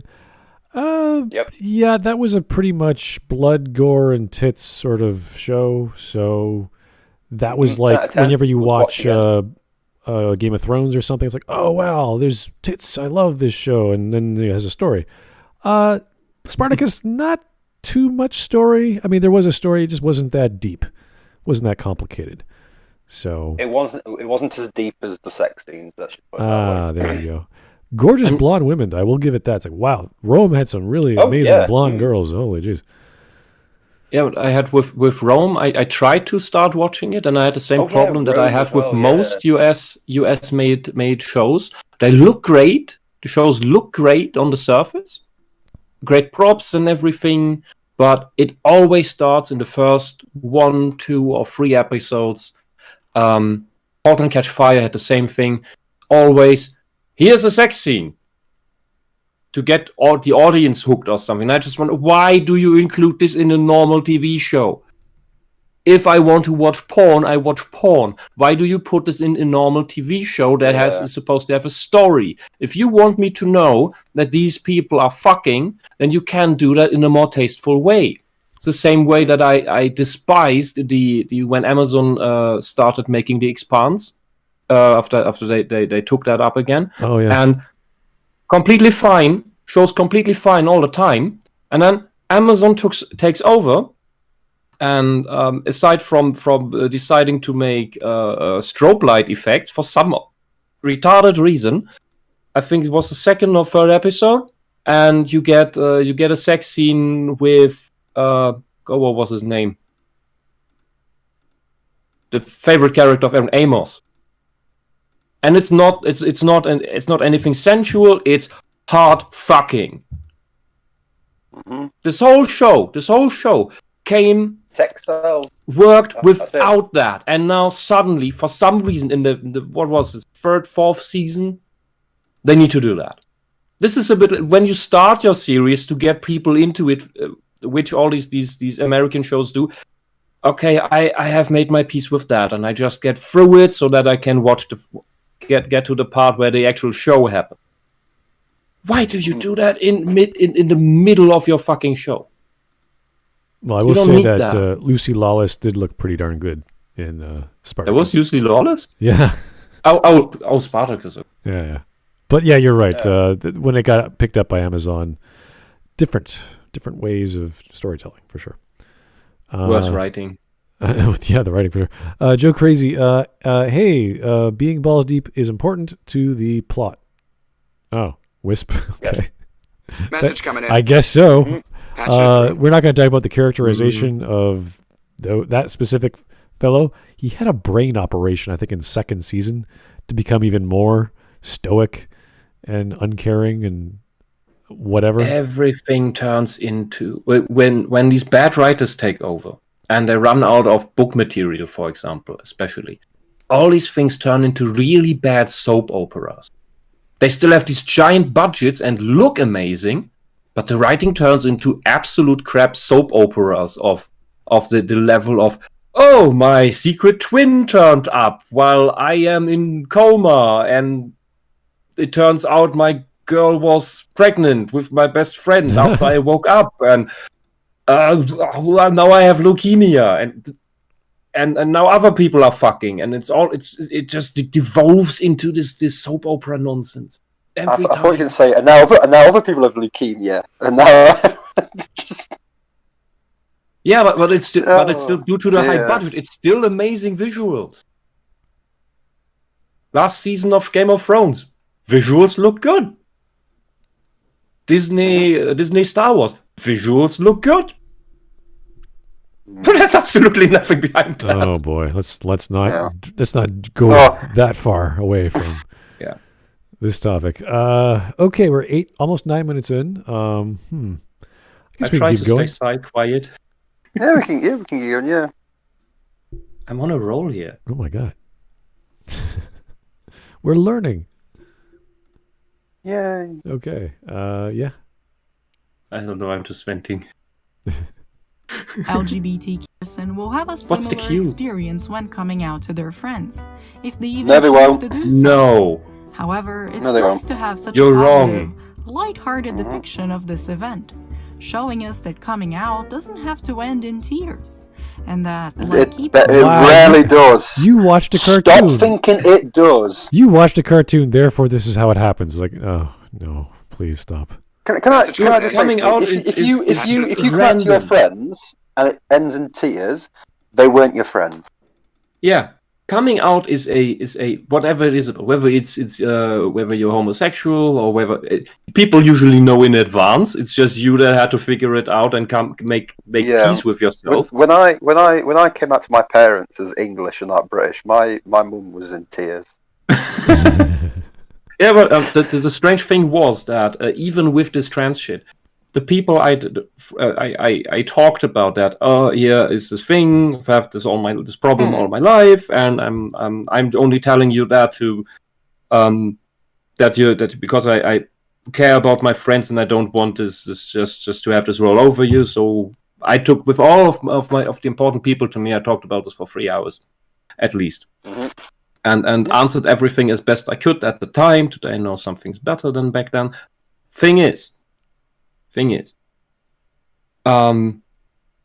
most of them were not surprised, which baffled me completely. Because people with actual gender dysphoria have a lot of mannerisms of the other sex. They're subtle. It's not this flamboyant stuff of the flamboyant gays.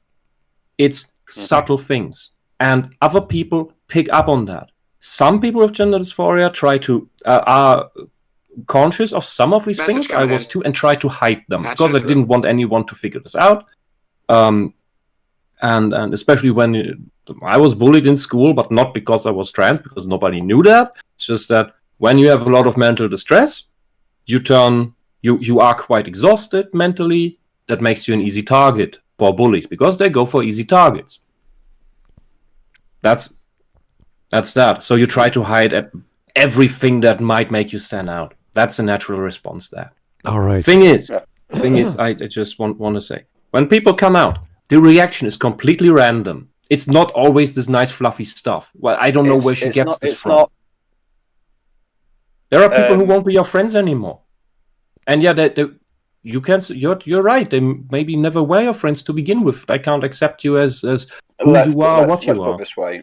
Yeah, but let's put it this way. Coming out nowadays is not the same as what it used to be like, say, in the 1950s. Yeah, it is very easy today in the West. This is a very big stereotype that has been overplayed.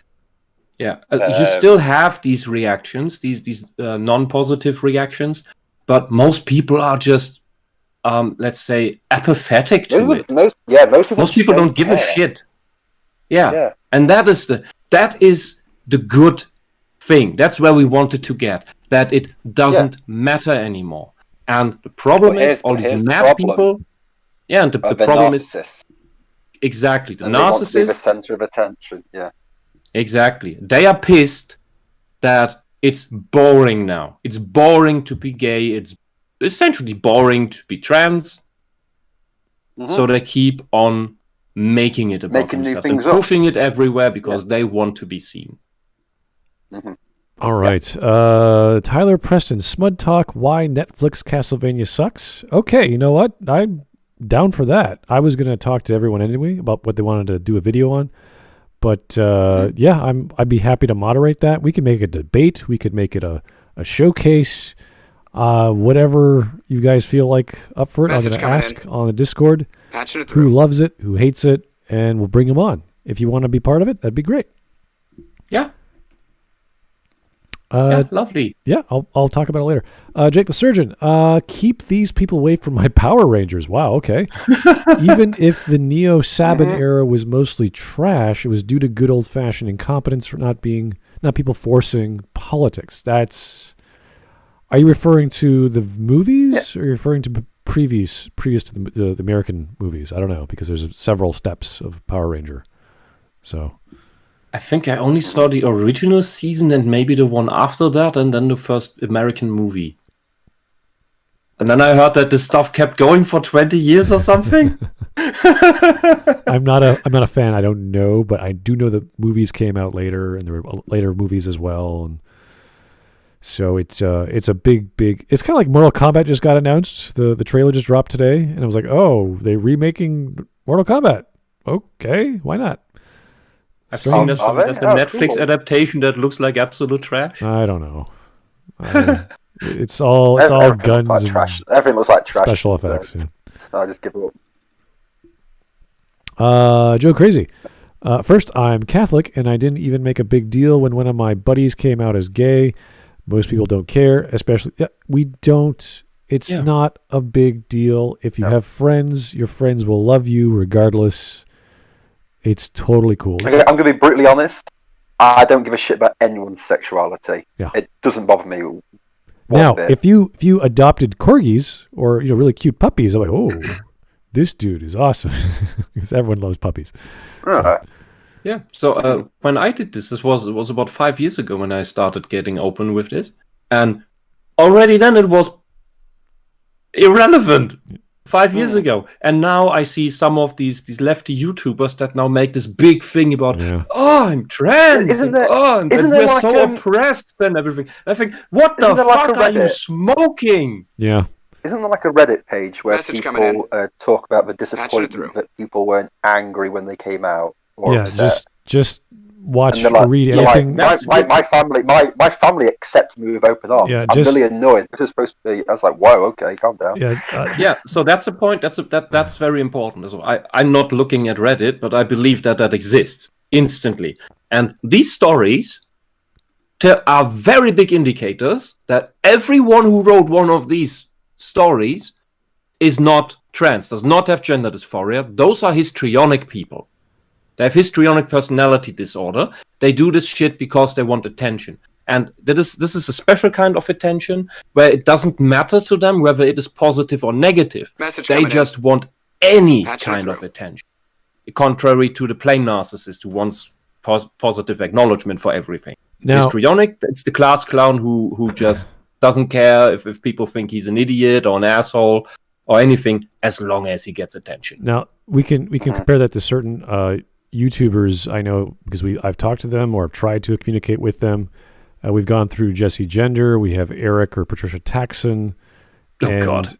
Yeah, there's a lot of characters out there. I don't judge them based off their personality because they're open about it and they like talking about these topics. But we've gone over Patricia Taxon, Jesse Gender before, where she just spouts stuff as if she just has something to say for whatever reason. It's like, do you have a point? Do you have a claim? Is it good? Is it bad? Just rambling on about how William Shatner is bad because he said stuff. Oh God! And then what I saw from Jesse Gender, it's just that I think there's a good-hearted person in there. It's just a very confused person. Yes. But with what I saw of Taxon, oh boy, there's something definitely wrong. And I tell you, someone with gender dysphoria, and especially with that body type, completely out of shape, does not sit naked in front of a camera on the internet. No. If you have gender dysphoria, you tend to be quite ashamed of your body. And I'm looking at you, Abigail. I don't. Yeah. Can we get back to the video, please? The thing is, as a YouTuber, I've interacted with so many people with the actual condition, and so many people who were confused whether they had it or not, and so many people who make shit up. Yeah, as a YouTuber though, it's kind of their job, not their job, but this is what you expect from people on YouTube, to show off, to be not flamboyant, but just to be expressive. But they're like that regardless. And it's like, okay, is this just a thing, a phase? Like, what are you doing? Why are you reacting this way? And it's not just about philosophy when we argue about, because Taxon's thing is like there's subjectivity is all there is and yada yada. It's like, fine, I don't care. But when to tie in all this other crap with it, it's just, okay, this is getting muddled. And it's just they can't stop talking about these issues for whatever reason. I'm sure... Wisp, if you were to make a channel about, I don't know, one of your passions, like trains or something, you wouldn't start talking about your gender dysphoria and while you're on a train. It's like, no, you just talk about trains because trains are awesome, and that's the topic of the channel. It's not awesome. It's not awesome. I know, and is it just because I'm autistic that you say trains? That is. Then I want to make an SJW joke. I like trains actually. But no. No, it's fine.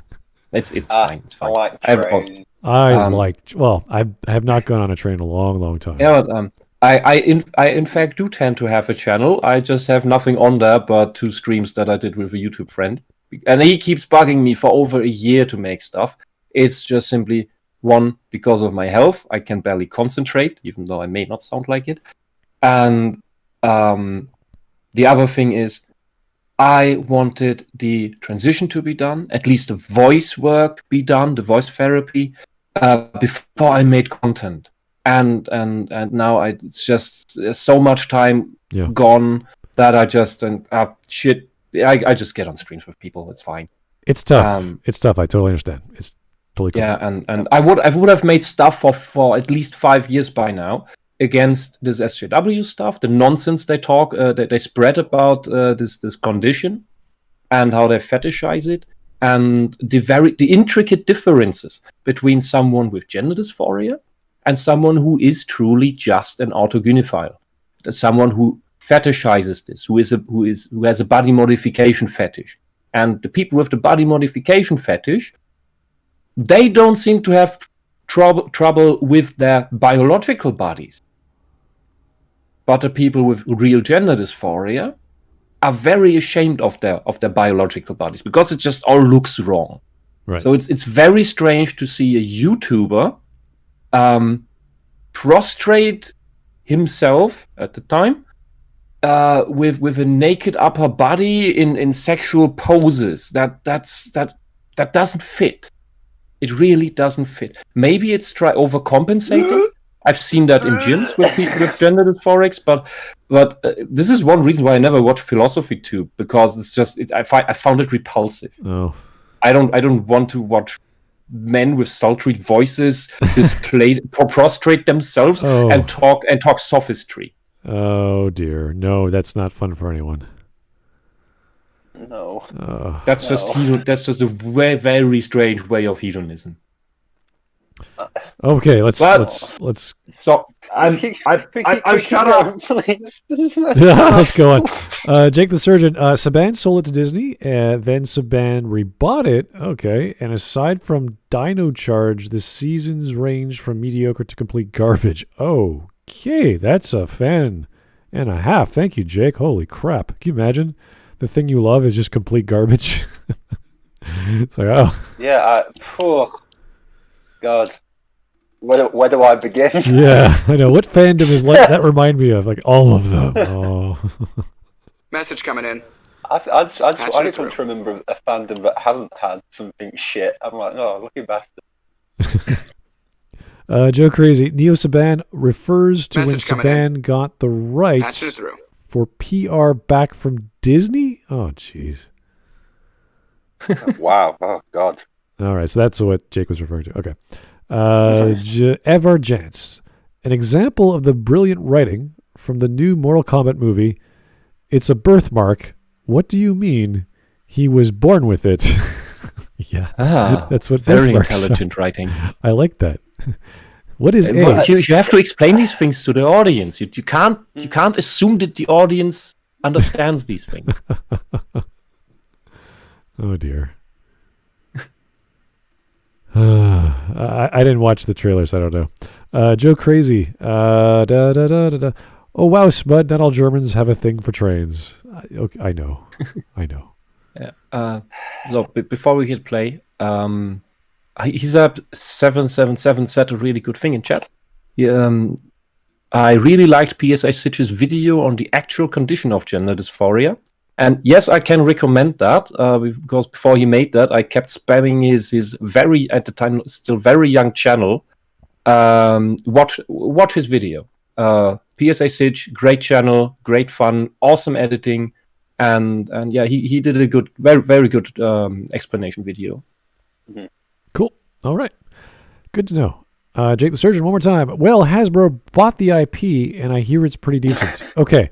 I don't know how this relationship works with who owns what in the Power Rangers universe. Power Rangers. Yeah.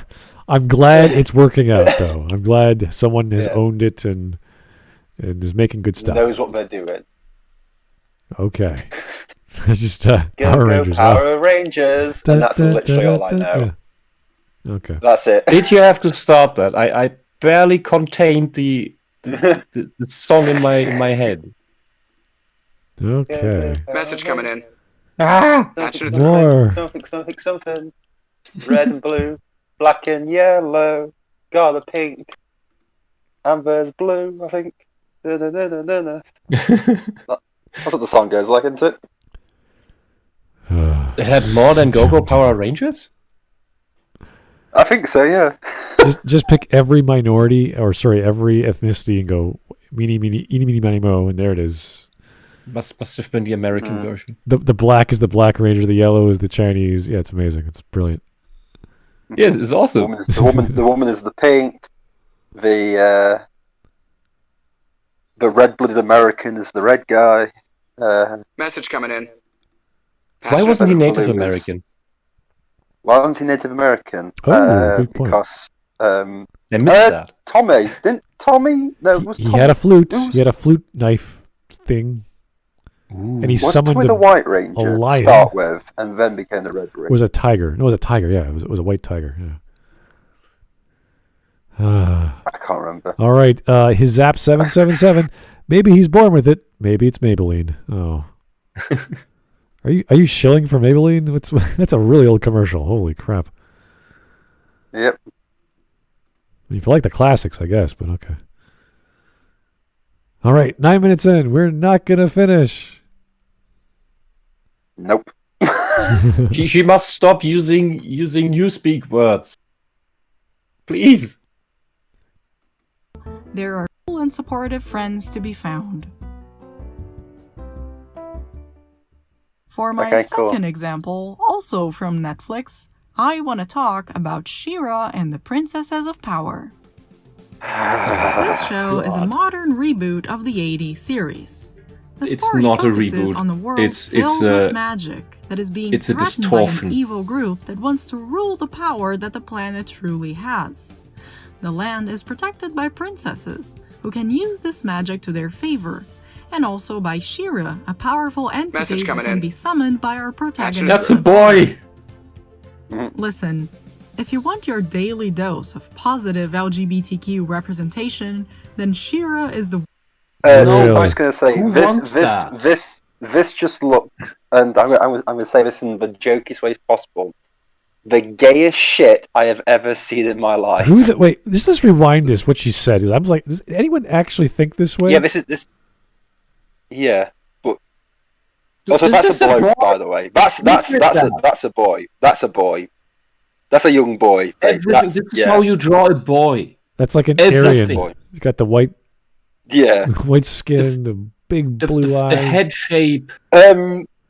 Smudge, you know, like on Dragon Age, when you like see that approved thing pop up with like conversation. Right. Yeah. Oh, it says, Hitler approves with the Aryan comment. My God. And I am at this point. There's a German. There's a German here. I apologise. I meant. I'm sorry. I meant. Himmler.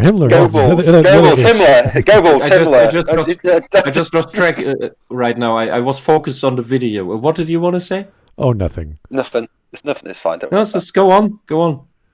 Don't make Nazi jokes and exclude me. We already solved that problem around 45. So it's fine. Don't worry about it. Okay. Here's Jake the Surgeon. Tommy is canonically Native American, and he was the Red Ranger twice. Wow. Oh, awesome. Yes, that's what I remember. Because he started off. I think he started off as the Green Ranger, became the White Ranger, and then became the Red Ranger. So cool. Yeah, and he had the best. First Zord was the Godzilla thing, and I love that thing. Yes, you put in the show way too few times. The first sort of thing, I think his Godzilla big dragon dinosaur fought the original Red Ranger's T-Rex one. That was the first scene of Power Rangers I ever watched as a kid. So I started enjoying that. Yeah, that was awesome. So, that was awesome stuff. Yeah. And good times. I just reminiscing there. And I keep wondering. I keep wondering: is this woman lesbian or bisexual? Because why else would she be interested in watching a complete fetishization of this LGBT stuff? Representation, and this is not real representation. This is how fetishists believe that lesbian, gay, bisexual, and trans people are. Also, how bright and flamboyant does this cartoon look like? It looks like if someone said, "Oh, I'm making a gay cartoon," this looks like the stereotypical gay. Do you know what I mean? It doesn't feel very nuanced. It just seems gay. You know what I mean? It's like, look, a guy in a dress is not trans. Oh, girl with a male body in this whatever you've got a coloured guy in a crop top. What the hell? The last time I saw a coloured guy in a crop top was that joke in Scary Movie. Yeah, and I mean, this is not even a tomboy. Does this make me look gay? No. Well, how about now? If you watch the original He-Man, there is that fellow. Actually, just for the original Shira, there is that fellow that they based him off. So he has a heart on his chest as well. I think he has a midriff as well. Like, it's just a goofy-looking piece of armor for whatever. Yeah, I know. All the He-Man characters look very strange. Yeah, but when it's done like this art style and also with all this colour, it sort of really stands out. As in, like, it just hits you. Like with the 80s cartoons, it's still they seemed more human. I put quotation marks around that. Do you know what I mean? Yeah, that is certainly true. But what this year is, I have no fucking idea. Because it's like that what we're looking at right now. That is a boy with long blonde hair in a dress. Yeah. There's nothing about this body. Nothing about his body shape says girl. Tomboys don't look like that. If a girl wants to look like that, she needs to take steroids and work out every day. It did actually remind me of a younger version of Thor, if we were to think about Marvel Comics. But yeah, with a tutu, with whatever spandex thing, whatever that is. Yeah. Anyway, let's keep on going. Jake the Surgeon, take that smooth-lined, regurgitated Avatar ripoff and burn it. Okay, I guess you don't like it too much either. Thanks, Jake. Alex Halo, if you want good Yuri, watch anime. That's just anime in general. Just watch anime. Yeah, I can also tell you, the Japanese know how to portray sex change stories. Whether it's there's story behind it in some way, or if a character is just suddenly stuck as the other sex, they handle that surprisingly well. Hentai or not, ecchi or not. They are non-porn anime that have these topics in them, and they're surprisingly well written. That is good stuff. That is really good stuff. Compared to this crap, 10,000 times. Here is... And it's a niche thing. There's not much of it. There are very good ones. Yeah. And they're enjoyable whether you watch it because of the topic or not. But it's good. It's good stuff. And other times it's just played as a joke. There's a very funny one, old, I think a 90s anime. Gokudo Manyuki is an adventure fantasy thing, and for half the season the main character is stuck with a sex change spell. And it's just funny. It's just funny, and he tries to get back to normal, and he's just an asshole. And the whole anime is just fun. I watched that because I wanted to watch a fantasy thing because I ran out of Slayers. Yeah. And then this thing suddenly happened. I was, what the fuck is this doing here? Well, it was well done and fun characters, everything, and it's played for laughs, and it's wonderful. Yeah. I bet SJWs would hate it. Oh god. Well, there's been gender bending anime since the 80s. Was it Ranma 1/2? That was the first one I remember. And Ranma was wonderful because and it also plays on the sexes very funny. It's just great, and it's cute in its own right. You've got the Invader Message Lum stereotype of that princess who wants to marry Ranma Shampoo, I think her name is, and she's just constantly hitting. Like, this is a common trope. You have the one girl who hates him, the one girl who's like the best friend, the one girl who's grew up with him, and there's the one girl who's just obsessed. That's like Shampoo, and she's just like, we gotta get married. It's like, I turned into a girl. It's like, I don't care. I was like, what? Adam, what for? Yeah, and Ranma arranged himself with that curse, and that's the mature thing about it. SJWs couldn't do this in a mature way. It would always be about sex for them. When in the case of Ranma, that's the hentai stuff, the ecchi stuff. That is fan fiction. That is or fan service at best. Mm-hmm. And you don't have that in the canonical stuff, because Rumiko Takahashi herself said that, why are you obsessing with that? This is just for fun. It's just a comedy.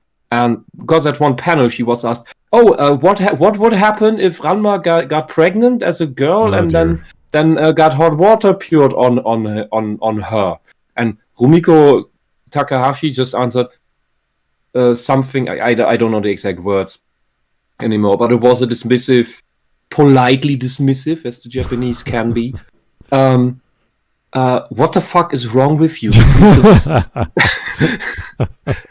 Why do you think about that? This is a comedy for fun and for young people. When they have these elements, it doesn't matter whether it's science fiction or fantasy or magic or whatever. It's just a thing to create conflict. And how will the characters deal with this issue? That's it. Mm-hmm. It's a theme. It's a technique. It's a whatever. Is it interesting for the audience to pay attention to this problem? Yes. Great.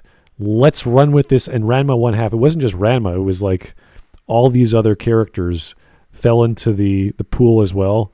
And the way it works is if the last person who died in that body of water, you take upon their form when you get splashed with hot water, and you turn back to normal with cold water. That's the whole thing, right? So there's all these other characters that have that going for them as well. And sometimes it's an animal, sometimes it's an old woman or whatever. So it's kind of funny. But that's the gag. Yeah. That's the thing. Yeah, and I can tell you about that because I was dealing with gender dysphoria, and Ranma was a very soft and healthy thing to watch and read, because it wasn't obsessing with the sex change thing. It was just the gimmick. Yeah. And by doing that and by being well written for what it was, it gave a better perspective of, you have the character, the standard character, and you have the fish out of water. And the character changes between normal and fish out of water, and learns to get used to the fish out of water and use that to sometimes to an advantage, but kind of learns to see the other side. And that is a much better way to So while Ranma is not an actual trans character in that sense, in the case of gender dysphoria, Ranma gives a window into the topic that doesn't fetishize it. The SJWs fetishize it all the time, and they are pushing their stereotypical views of what trans should be or is in their fantasy world, in their fetish world, onto us. And I'm very glad in that sense that I grew up before all this stuff was here. I guess probably I would have drifted to anime anyway because this stuff is repulsive. I think that's just in me that I disregard this. I don't know. But in a way, I'm glad that I dealt with this before all this propaganda about trans, this false information, misinformation came creeping out there from the left. Because that is confusing, and it's everywhere. It's hard to find the real science about it at this point. Yeah. All right. Adam Woodford, speaking about trans and fetishism and a terrible webcomic and Power Rangers, and no one said anything about Linkara. We don't talk about Linkara here, sir. That's no. one video at a time. We have that. Yeah, one thing at a time. We have standards here. Yeah. So. If you recommend a video, we'll jump into it. But other than that, one video at a time. Mike Test. The last time I heard about Linkara, he made a comment on Twitter today, and I was going to reply, and I thought, nah, he's not that important. I just scrolled on. Here is Mike Testa. Super Sentai actual Power Rangers is greater than Power Rangers. Okay, you're talking about the parent, the parent genre. Yes, compared to actual Power Rangers. So Power Rangers are what we get in the West. So little different. And the West won 2 world wars, so we get to say what's what. So yeah, it's not. We get the watered down version of Super Sentai genre here in the West. Like, fantastic. Yeah, great. Jake the Surgeon again. Everything's better in Japan because it got nuked. Everything's better. Super you amazing. Drop a bomb on a country, everything gets better 50 years later. So it's just amazing. Yeah, it's crazy. How does that work? I don't know. The Quantum Saurus Rex is the second best Zord behind the Dragon Zord. Wow, that's like poetry, sir. That's just it rhymes. Quantum Saurus. Jeez. The fact that's probably now trying to like kickstart an old memory in my head somewhere. It's just, oh my god. I was suddenly thinking of that fight between the Voltron and Power Rangers, just because someone did that. And I thought that was cool. Anyway, Jake the Surgeon, comparing Super Sentai to Power Rangers is comparing apples to oranges? Really? Okay. They're the same. Like, one's a parent genre, the other one's, an offshoot.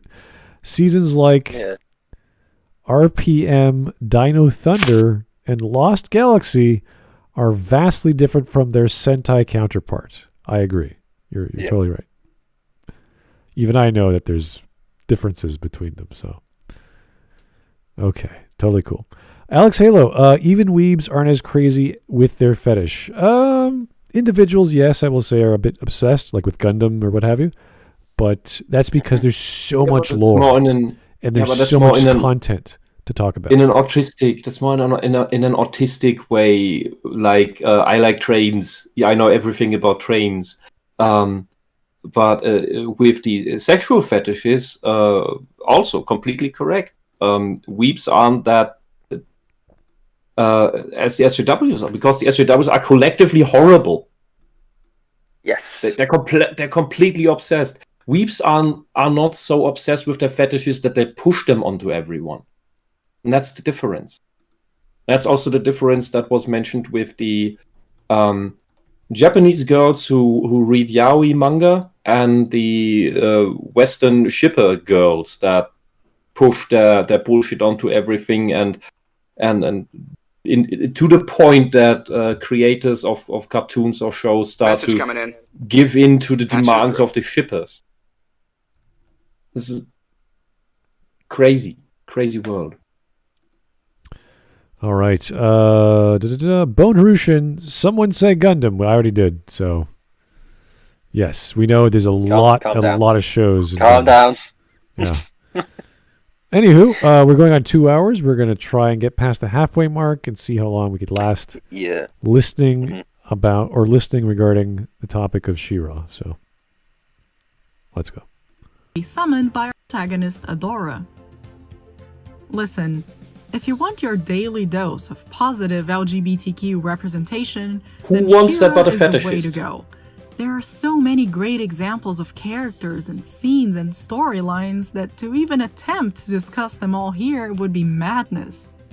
How do these Instead, people I want to replicate? you made this focus on video. what I think is one of the greatest aspects of Shira's representation. Fair warning, I will be discussing events related to the series finale, but I'll keep my declarations and the footage vague enough so that no specific events are spoiled aside from What emotion generic is that on your descriptions. face, lady? Still, if you want to remain completely spoiler-free, I recommend you skip this part. Why? When Because then any you miss show out comes on to what an your actual end, point you're it is making. almost expected that they will have some sort of conclusion regarding its main couples. Who ends up with whom, and so on and so forth. Shira does this too, showing us the endgame relationships of several characters. And two things about it are, in my opinion, absolutely fantastic. That is not how One, you color eyes. several of those pairings are gay. Here, I think it's important to Cool. note that LGBTQ relationships This planet are will explored die throughout out. the entire series, but when it comes to the finale, the show goes out of its way to state which characters end up together, asserting those relationships as official. Two, Okay. while Wow, it sounds like the actual creators of the show are obsessed with this stupid bullshit. Who's Yeah. sleeping with water? It's like, okay, for a kids show. Well, Yeah. it sounds like they listen to nut jobs on Twitter And Tumblr. Can you imagine just literally made a show. being a writer for this show? We're gonna make a gay show with all these gay people. It's like, oh, who's this for? For Me. gay children. Yeah. Mhm. We'll take a What? fan favorite from 30 years ago or whatever, gayify it. And you're like, okay. Okay. I just noticed a thing, and maybe I'm not entirely correct, but this is so from childhood memory.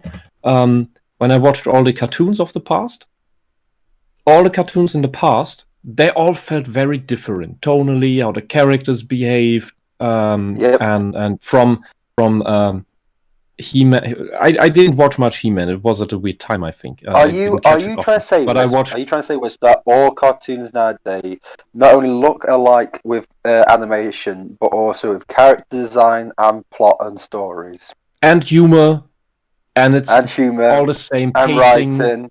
It's Yep. it's all indistinguishable. Back in the day, That I is watched such a truthful statement, and and back I in the day, 100% agree with you. I watched Thundercats. I watched Ninja Turtles. What other things were there?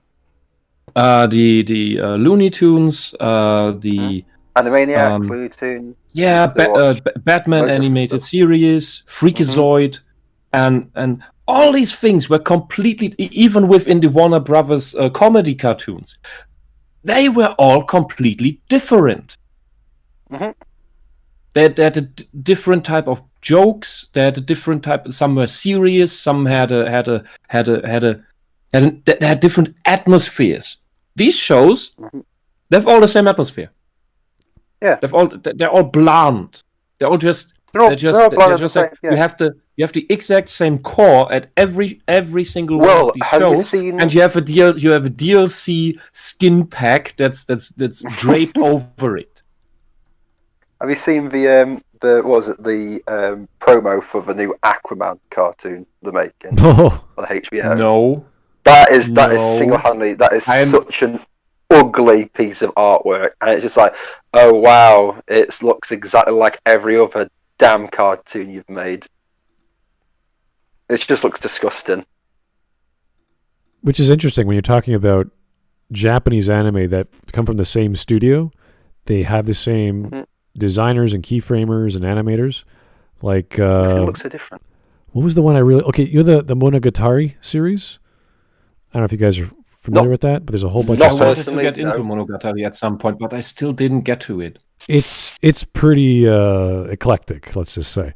But it also they produced a series called Nisekoi, and Nisekoi was in Shonen Jump like 10 years ago, and I think Nisekoi came out a few years ago. But it's a romance anime, specifically romance, whereas Monogatari is kind of strange, weird, goofy, silly, philosophical, with some romance and everything else.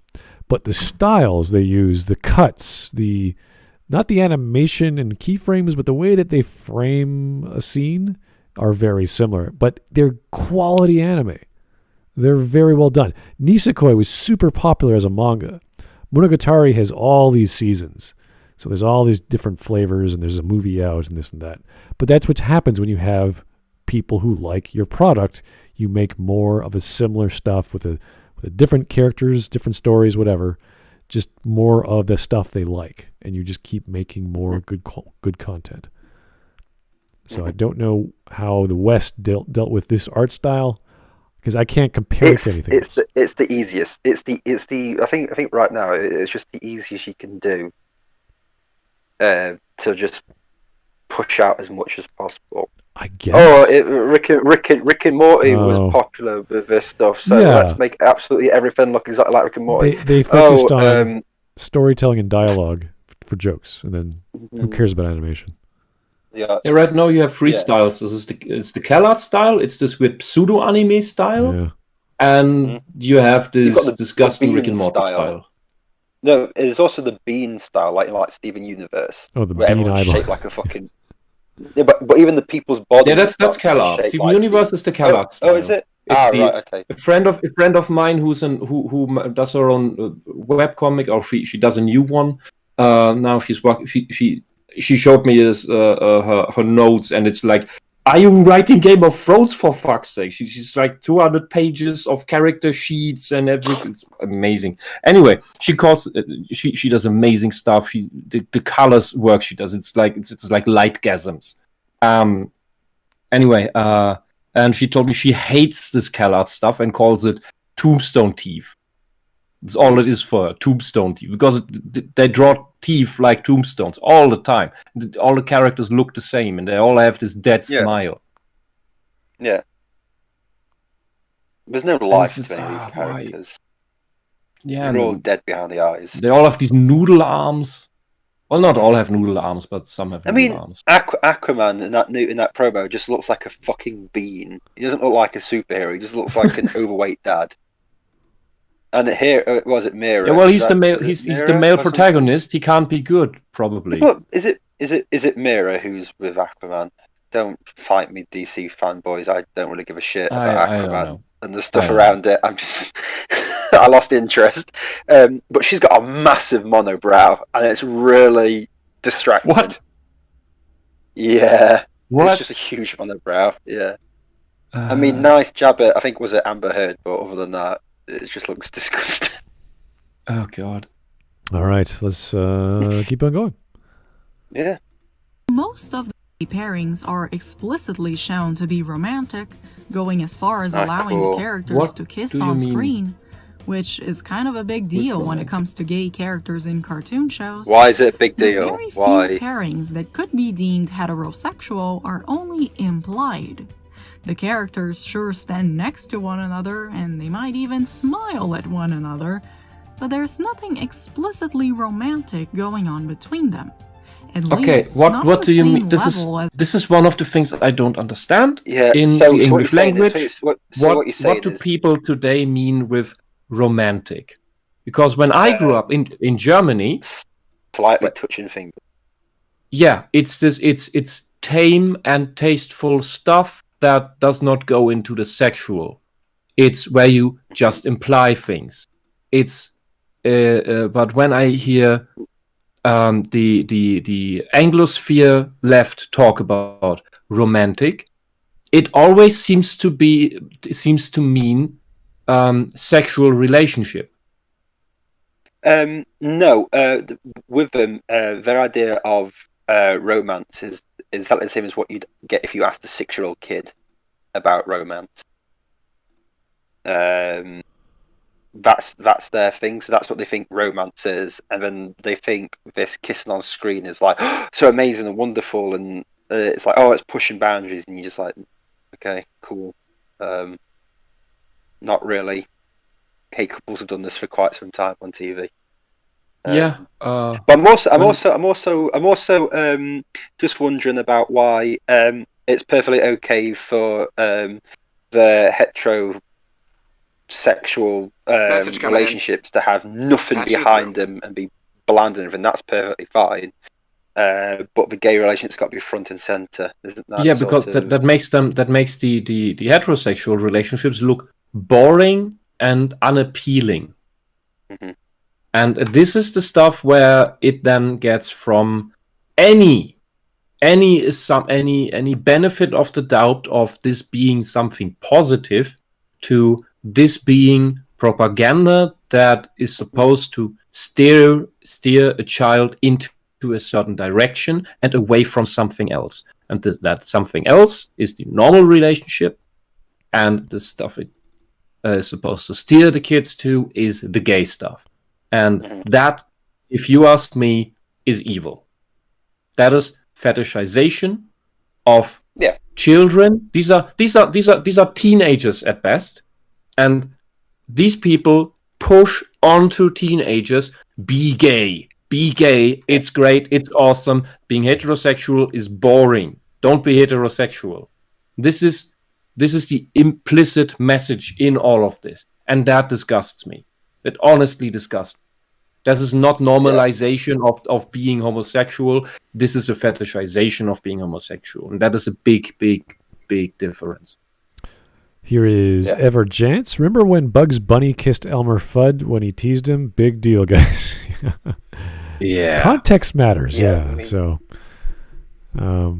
comedy show like Bugs Bunny or Warner Brothers shows, teasing the guy who's trying to kill you is kind of a big deal. So, yeah.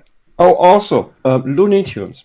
The classic Looney Tunes. Watch the classic Looney Tunes. They are unbelievably witty. There are puns in them that, as a kid, you don't get.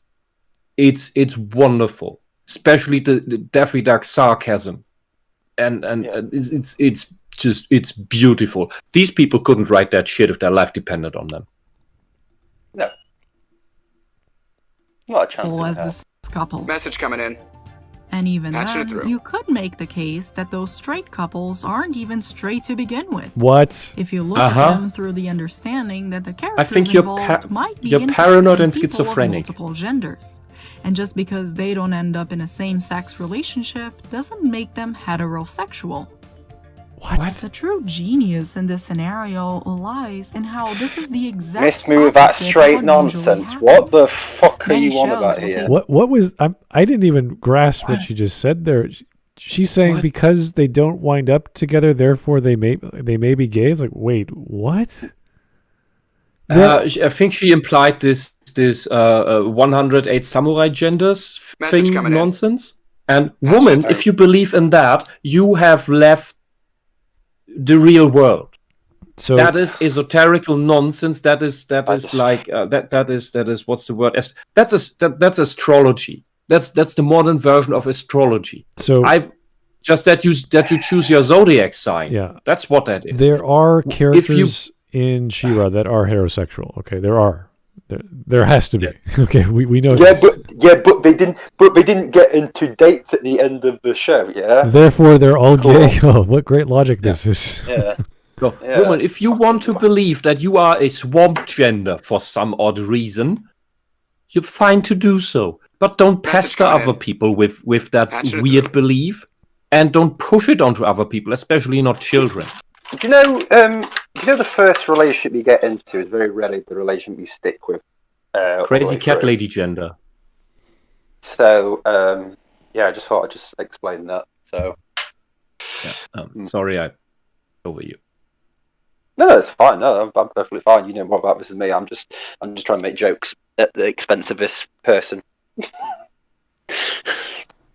I'm done listening to her in like a rational, reasonable way because she's just making no sense here. And the fact that she just showed a thing saying "miss me with that straight nonsense," I'm just like, well, no, I'm not. Nah. For someone who talks a lot of nonsense, that's a very high horse she's sitting on. Yeah. Here's Francis Board Coppola again. Shira's audience is age 30 plus. Really? Yeah. Yeah. I thought it was for 18-year-olds and higher, or 16-year-olds and higher. No, but it's as we said yesterday. These shows are made by mid-20s to 30-year-olds for mid-20s to 30-year-olds who are into these weird politics and fetishes. Mm-hmm. It's not kids watching this. Yeah. No, kids aren't watching it. No. Here's Alex Halo. Hey, Alex. Show the kids Euro Yuri instead. I have no idea what that is. I have not watched that, but I would guess it's not a safe idea. I haven't even heard of that. Yuri is girl on girl. Oh yeah, I know Yuri, but say Euro Yuri is like what? Don't know. Anyway, every anime's got some weird quirks about them. That's fine. Francis Board Coppola, emotionally stunted 30-plus-year-olds. That is. Oh, okay. Yes, correct. Yeah. I want to listen to what she just said because my brain just went, what did she just say? I just have this in my head. Her avatar looks like a crazed cat lady who lost her cats. Yeah. I don't know why that turned up in my head. True genius in this scenario lies in how this is the exact opposite of what usually happens. Yeah, I gotta rewind it again. I'm sorry. It's okay. Yeah, Look at them through the understanding of sex couples. And even then, there's nothing explicitly romantic going on between them. At least, not on the same level as the same-sex couples. And even then, you could make the case that those straight couples aren't even straight to begin with. All right, that's what threw me for a loop there. She's desperately looking to find homosexuality in everything. This is weird. Like this is creepy. And that is, yeah. And this is the part. Saying that this is the part where she implicitly admits that she has a fetish for the gay. Mm-hmm. To the point. Yeah. Where she wants it everywhere. She wants it to be everywhere. She looks at the two styles of relationships. She goes, wait a second. Are these heterosexual characters in this story actually heterosexual? And you're like, what? Oh, this character was drawn looking weird into that direction of that character. That means they're gay!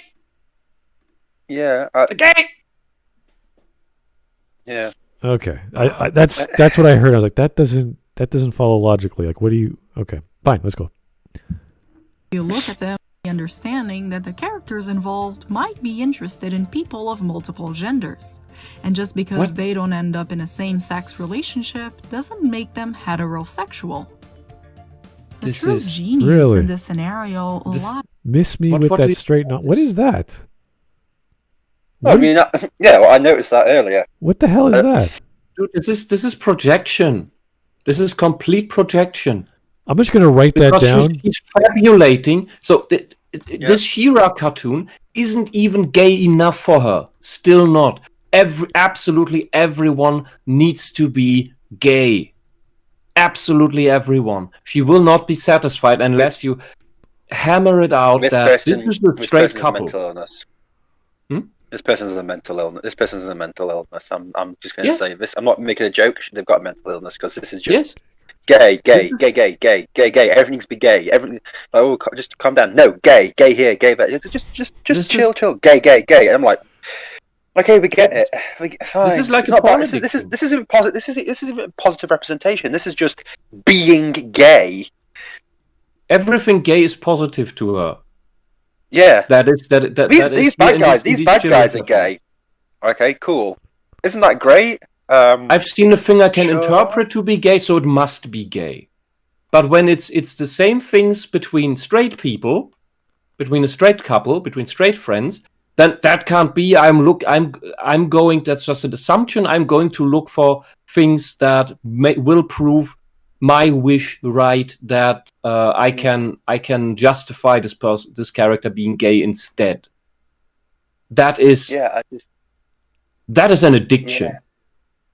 Yeah, this is Yeah, this is getting into the yeah, it's just gay. Yeah, gay, this is. If you read the comments of this video, people are thinking this way. They love it because not only does it have homosexual representation, it has non-binary representation as well.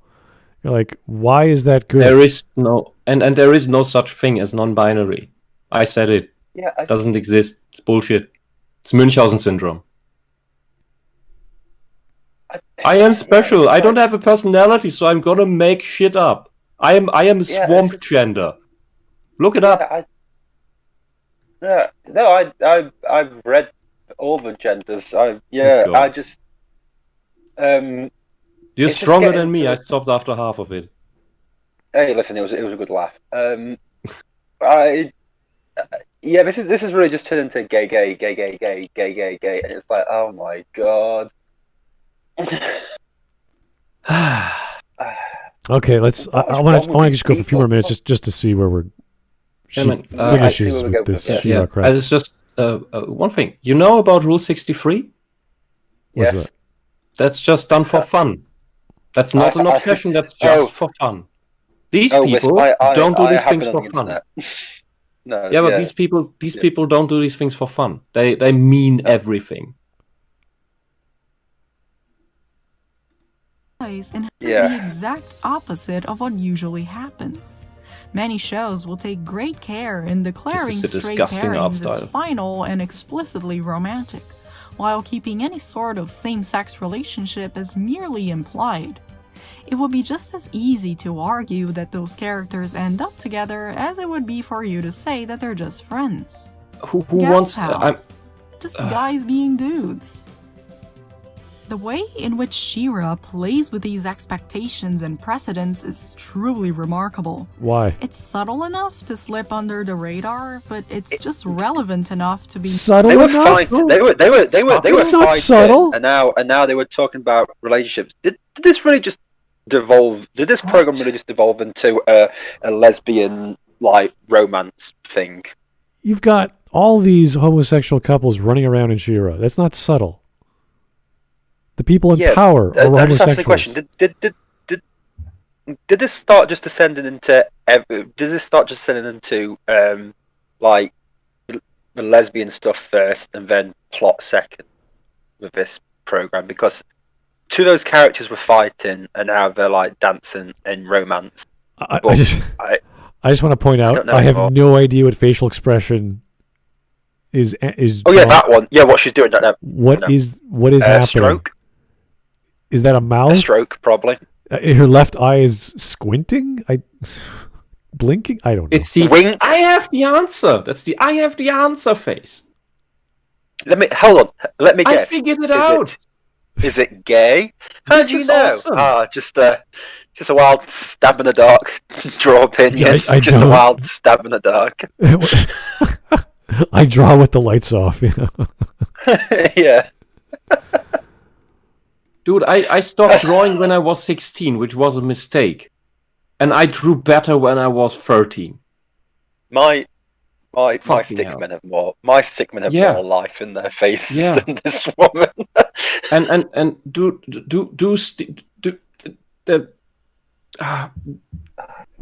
draw stickmen, learn it. It helps you get anatomy right. Yeah. Seriously. Yeah, her anatomy is a little. I'm not sure. So the basic, the details and everything. That takes some time to figure out. But to get the very basics right, even with some perspective, nobody's body is a square. Yeah, nobody's body is a square. Just their heads up there. No one has a body like that. Yeah, but I don't just mean that. I mean the tilt of the hips with the shoulder, and this just looks wrong. Everything here looks wrong. This is something you can just look at the simplest drawing tutorial. If there are very good manga drawing tutorials out there, they usually use good anatomy books for that, for the very, very basics. If you want to do real good anatomy, you need to look at real anatomy books. But this stuff, dude, please have some dignity. Here's Mr. Penguin. Thank you, Mr. Penguin. In the Kamen Rider community, you will encounter people who insist that the two male main characters of every season are definitely gay, whether or not it makes sense.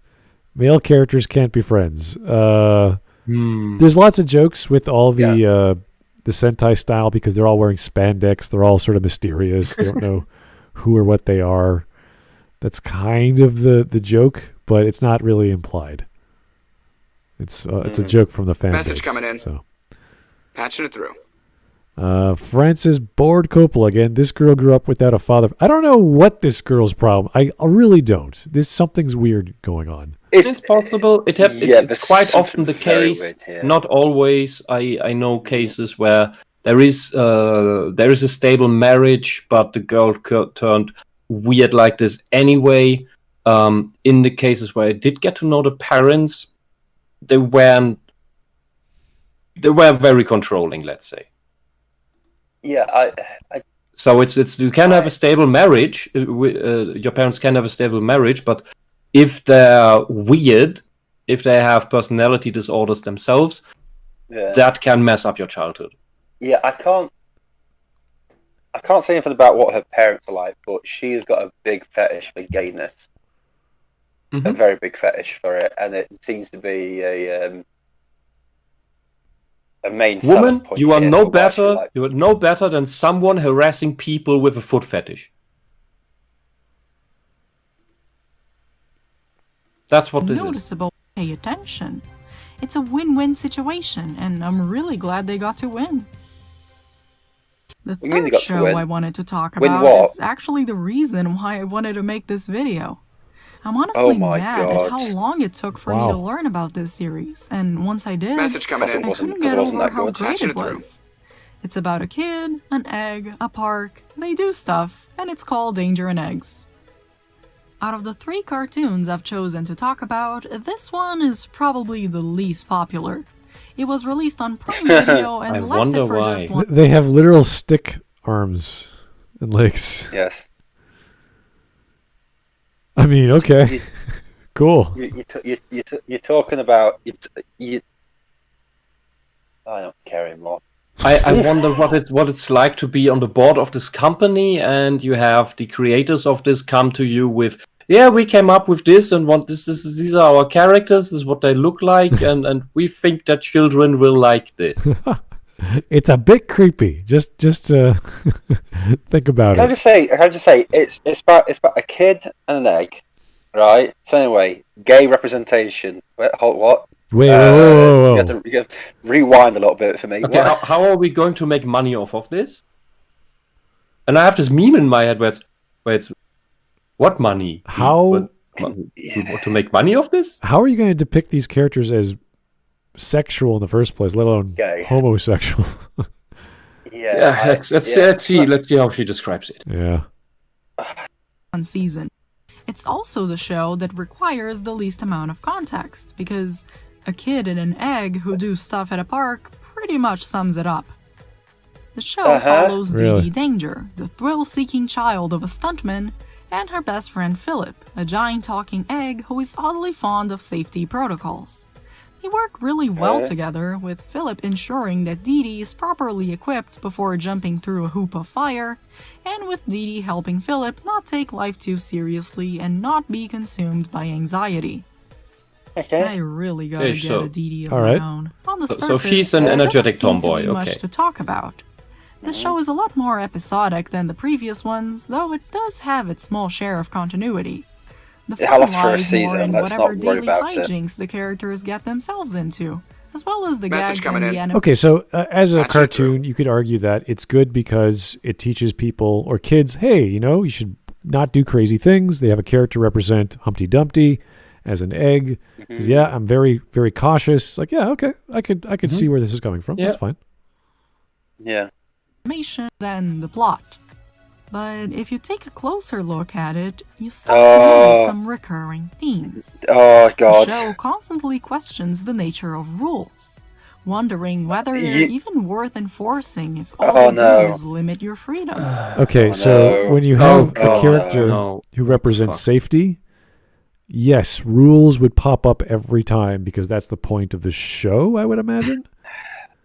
Yeah, I would I know exactly where she's going with this. Yeah, I think I know too. And I haven't seen this cartoon. I give it the benefit of the doubt that it does this rules versus freedom thing, maybe even right, because that fits with the egg character who's fragile and the adventurous tomboy girl that wants to get out and do amazing stuff, and because these are two extremes. And you have to find the balance, because sometimes the adventurer spirit is right, and sometimes the safety is right. And rules are not there to limit our freedoms. At least good rules. Good rules are there to make sure that we have a guideline of safety, a framework where we can say, okay, this is the stable stuff that works, and beyond that lies danger. And when we go out into danger, we can do this consciously. We know we are not going to be safe if we leave the walls of the city. Yeah.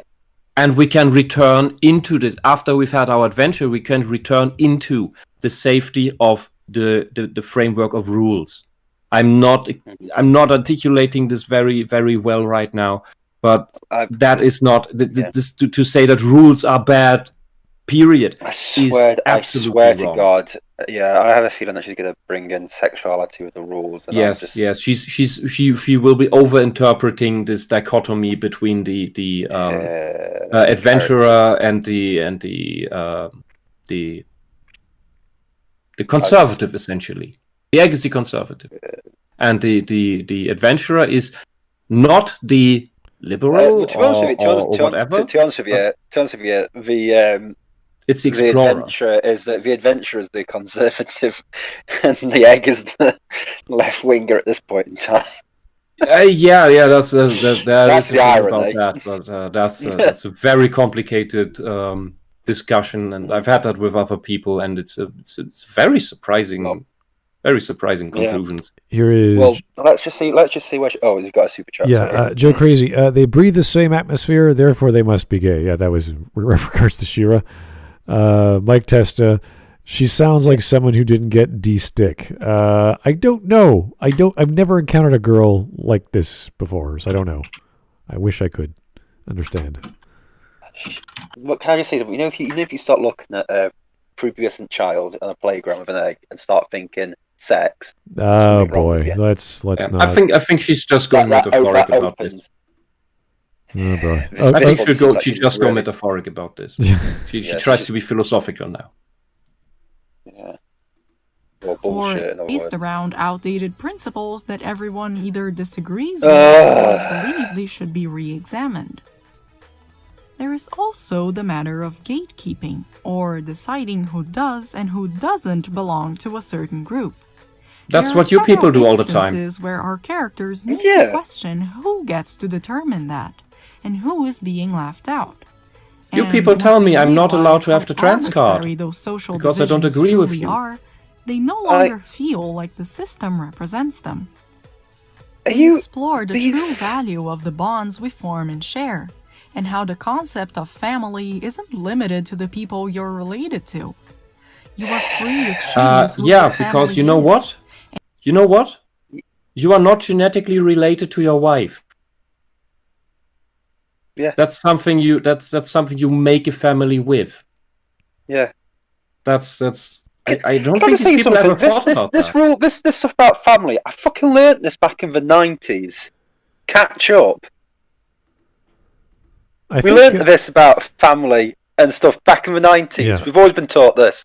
Catch up. This isn't progressive. Yeah. Progressiveness isn't catching up to where we are already. Friendships and extended families or community is a very common element in children's stories. So, not a big deal. Yeah.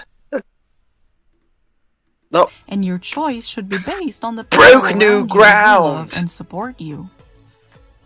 we learn about how you shouldn't try to force people to fit into a certain image of what you think they should be, and of how your appearance shouldn't limit you from presenting yourself in a way that you wish to be seen. Okay. How you should try to leave a little room for the weird and unexpected in your life. How is this positive representation? Concept... Dude, because you can't. It doesn't matter what you do when you can't force people to see you the way you want to be seen. That doesn't work. You can't just by I. This is just. I want her to get to this fucking point because she's just rambling on here about utter bullshit that other cartoons did better 25 plus years ago. Yeah, this is nothing. These people didn't get a memo. Yeah, this is nothing new. What she's saying. This is not. How is this positive representation? This is just. You're 20 to 30 years too late.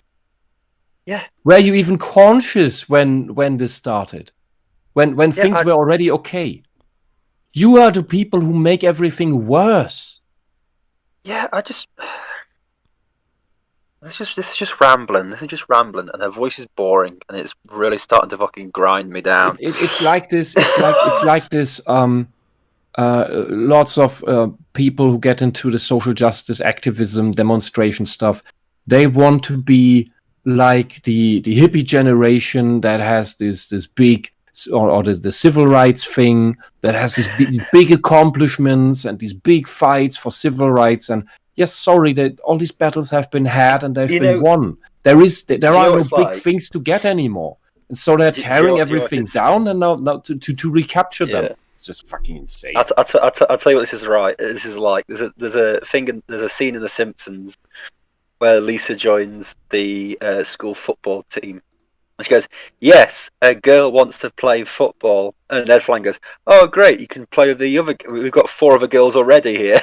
And she's like, "Oh, so you mean girls already do it?" It's like, yeah, there's been girls on this team for ages, and it's like, oh well, I'm not that interested anymore. This is literally that scene. Yeah, that's exactly what these people are like.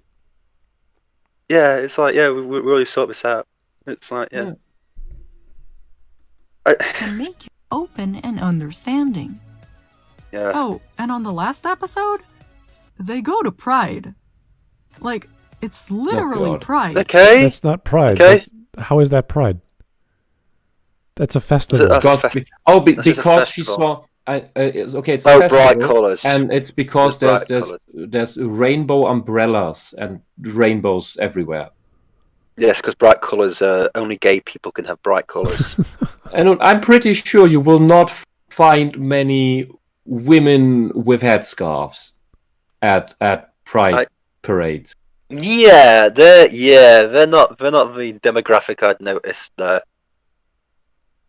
Now I see what's going on. There's that T-shirt of the guy in the middle and the one on the left. Those are some of the sexuality bullshit flags. Yeah, I don't know what the guy in the middle is, but the left one is this ugly but ugly trans flag with these stupid children colors. If you wear primary color like a tie-dye from the 70s or whatever, that's Pride. Is that what that is? It's just secondary colors is also Pride. All those glam rock bands, they were all gay. There's a flag for bisexuality and for asexuality and for all these other and for the made up bullshit. Unless it says in the episode, "This is a Pride parade," I don't believe you that this is a Pride parade. I believe this is just a festival, and you're just going bright colours. Must be gay because you seem to be addicted to gayness. Yeah. In that case, I think she's right, though. This is because there's all the signs here. There's all the symbolism here. Wait, were you just saying that because some really weird-looking people are all together in a festival, it must be Pride? No, I say this because there are. I know. I know. Yeah, the Pride parades, and you have to you must not forget when SJWs do this stuff, they present it in a magical utopian way that has nothing to do with reality, like that black Muslim woman being there. Black Muslim women or Muslim women in general, with or Islamist women in this case, will not be at these parades because they'll get into trouble. They'll get into trouble. Most women who suffer sexual abuse or rapes, it happens at pride parades.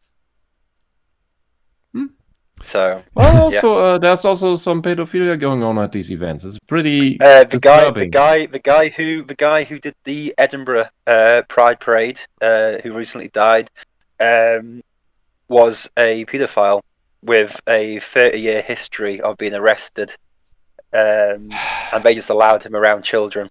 I'm not surprised. Hooray, Pride Parade! Message coming in. I'm not surprised. And then they wonder why people are apprehensive of gay people. I wonder why. Here's his app. You don't seem to have the best leadership figures. It can't be pride because there's no people in bondage gear. I was about to say something like that because I've seen several pride parades in Toronto. They are not for children. Okay, they are not family friendly. Yeah. The BDSM scene has been part of the rainbow parades. However, the people I know in that no. Is that the BDSM, the classic BDSM scene is disgusted by what's going on at this point, and they're very disgusted by the SJWs who pretend to do BDSM, but they're doing very, very unsafe stuff. They call themselves kinky scene, and that is without rules. That is without safeguards. That is just doing random shit and abusing each other. In one pride parade had to be cancelled and everything because they were handing out dildos to children. Whoa. Yeah, everyone who did that should be arrested. As stuff, and the police had to come along because it was they're targeting children, and the police had to come along, and everything got disbanded. Yeah, did they arrest all these people? Because seriously, that's you have to be a pedophile to do that. You have to be a psychopath. Well, they do want maps to be part of the LGBT community, don't they? The term alone is insane. The left and this is the thing. Socialists have been trying to normalize pedophilia ever since. Friedrich Engels wanted to do that. Michel Foucault wanted to do that. The Green parties wanted to do that. And actually still want to. It's just not very feasible right now, so they don't talk much about it. But those were the big scandals in the 90s when the Green parties formed. These are all the left does want to normalize pedophilia. This is not a slippery slope thing. That's always been the case. Yeah. They even use actual flags from the actual letters of the LGBTQ. It's freaking incredible. Q is bullshit. The most important aspect of this show is how it's able to tackle subjects and questions that are relevant to LGBTQ issues without falling into cliches. Being nice to friends and family. Territory, which is actually what the creators intended. Okay. What? So you found sexuality in some of it has no sexuality. You are fucking insane. All right, so Danger and Eggs was created by trans writer-producer Shady Petoskey, who has worked on Yo Gabba Gabba, Shadi? I don't know, and created video games for Cartoon Network. Petoskey says she wanted the show to be as inclusive as possible without reverting to cliches. Okay.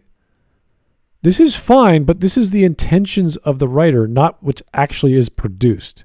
Seeing rainbows, colors on a festival does not make it Pride Parade. But they succeeded. Danger and Eggs includes trans youth, gay dads, even the lesbian folk duo. The episode's chosen family is set at the Chicken Paw Park's Pride Day celebration. Right, so you're saying is you didn't want to go down the cliches. You went down every fucking cliche then. Yeah. Trans youths, gay dads, lesbian folk. Okay.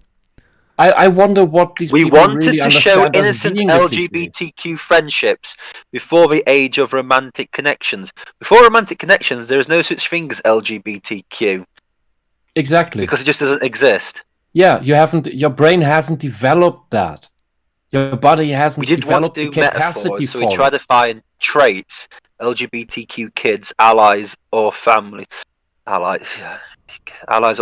would see in themselves. They don't see anything. You project these things onto these people. This LGBTQ kids. This term is an oxymoron. No such thing it is sexualizing children, because children are not.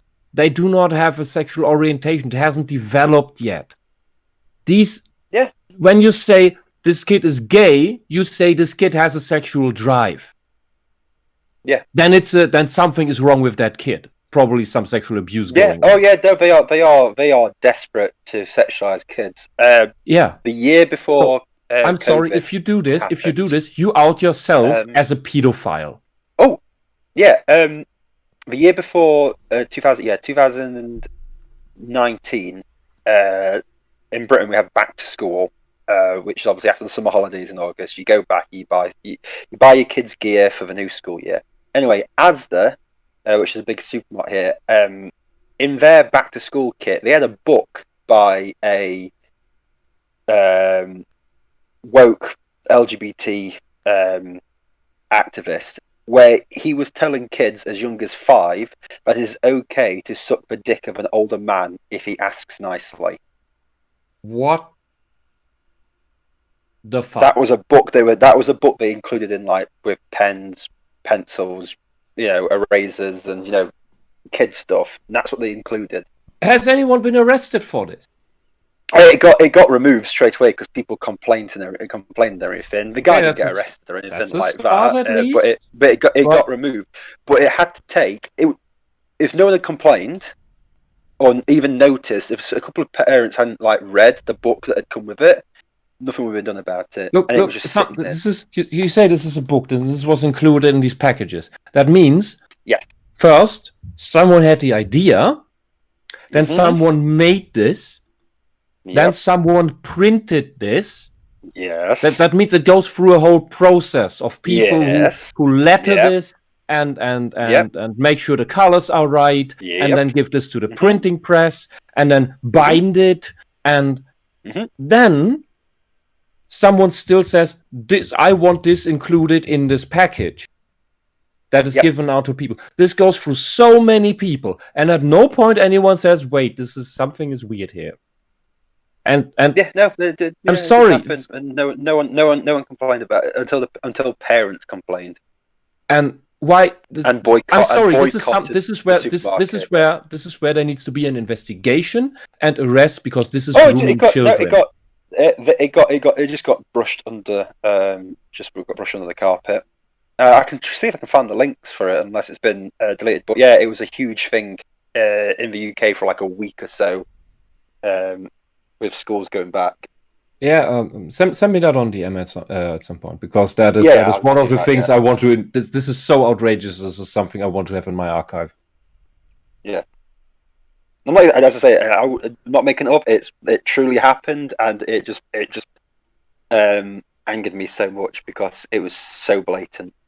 All right, let's keep going. Okay. Sorry. Just public service announcement. The reason why there are so many absolute assholes at the tops and at the organizing and representation of this LGBT stuff is that the psychos always want power, and they seek a reason to find victims to exploit.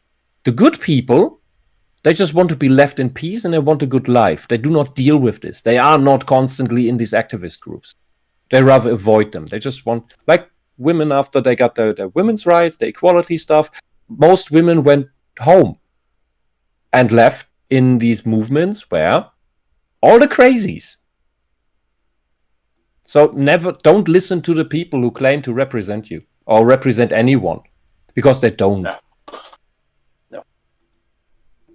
All right, I'm done. All right, let's go. Question rules and belonging can be seen through a variety of human perspectives, but they were deliberately used here in order to create an experience that helps us understand LGBTQ topics. No, it doesn't. No, it doesn't. No, it doesn't. They just put them in the background. You don't understand anything about people like me. But supposedly they didn't want to do that. because it would fall into cliche. You're just addicted to gayness. You're a gay addict. In general, we don't talk. We don't put these things up front, but we just learn to respect each other no matter what. That worked. You don't need to point out someone's gay. You just need to. No, this is a person. This person's a bit different from you.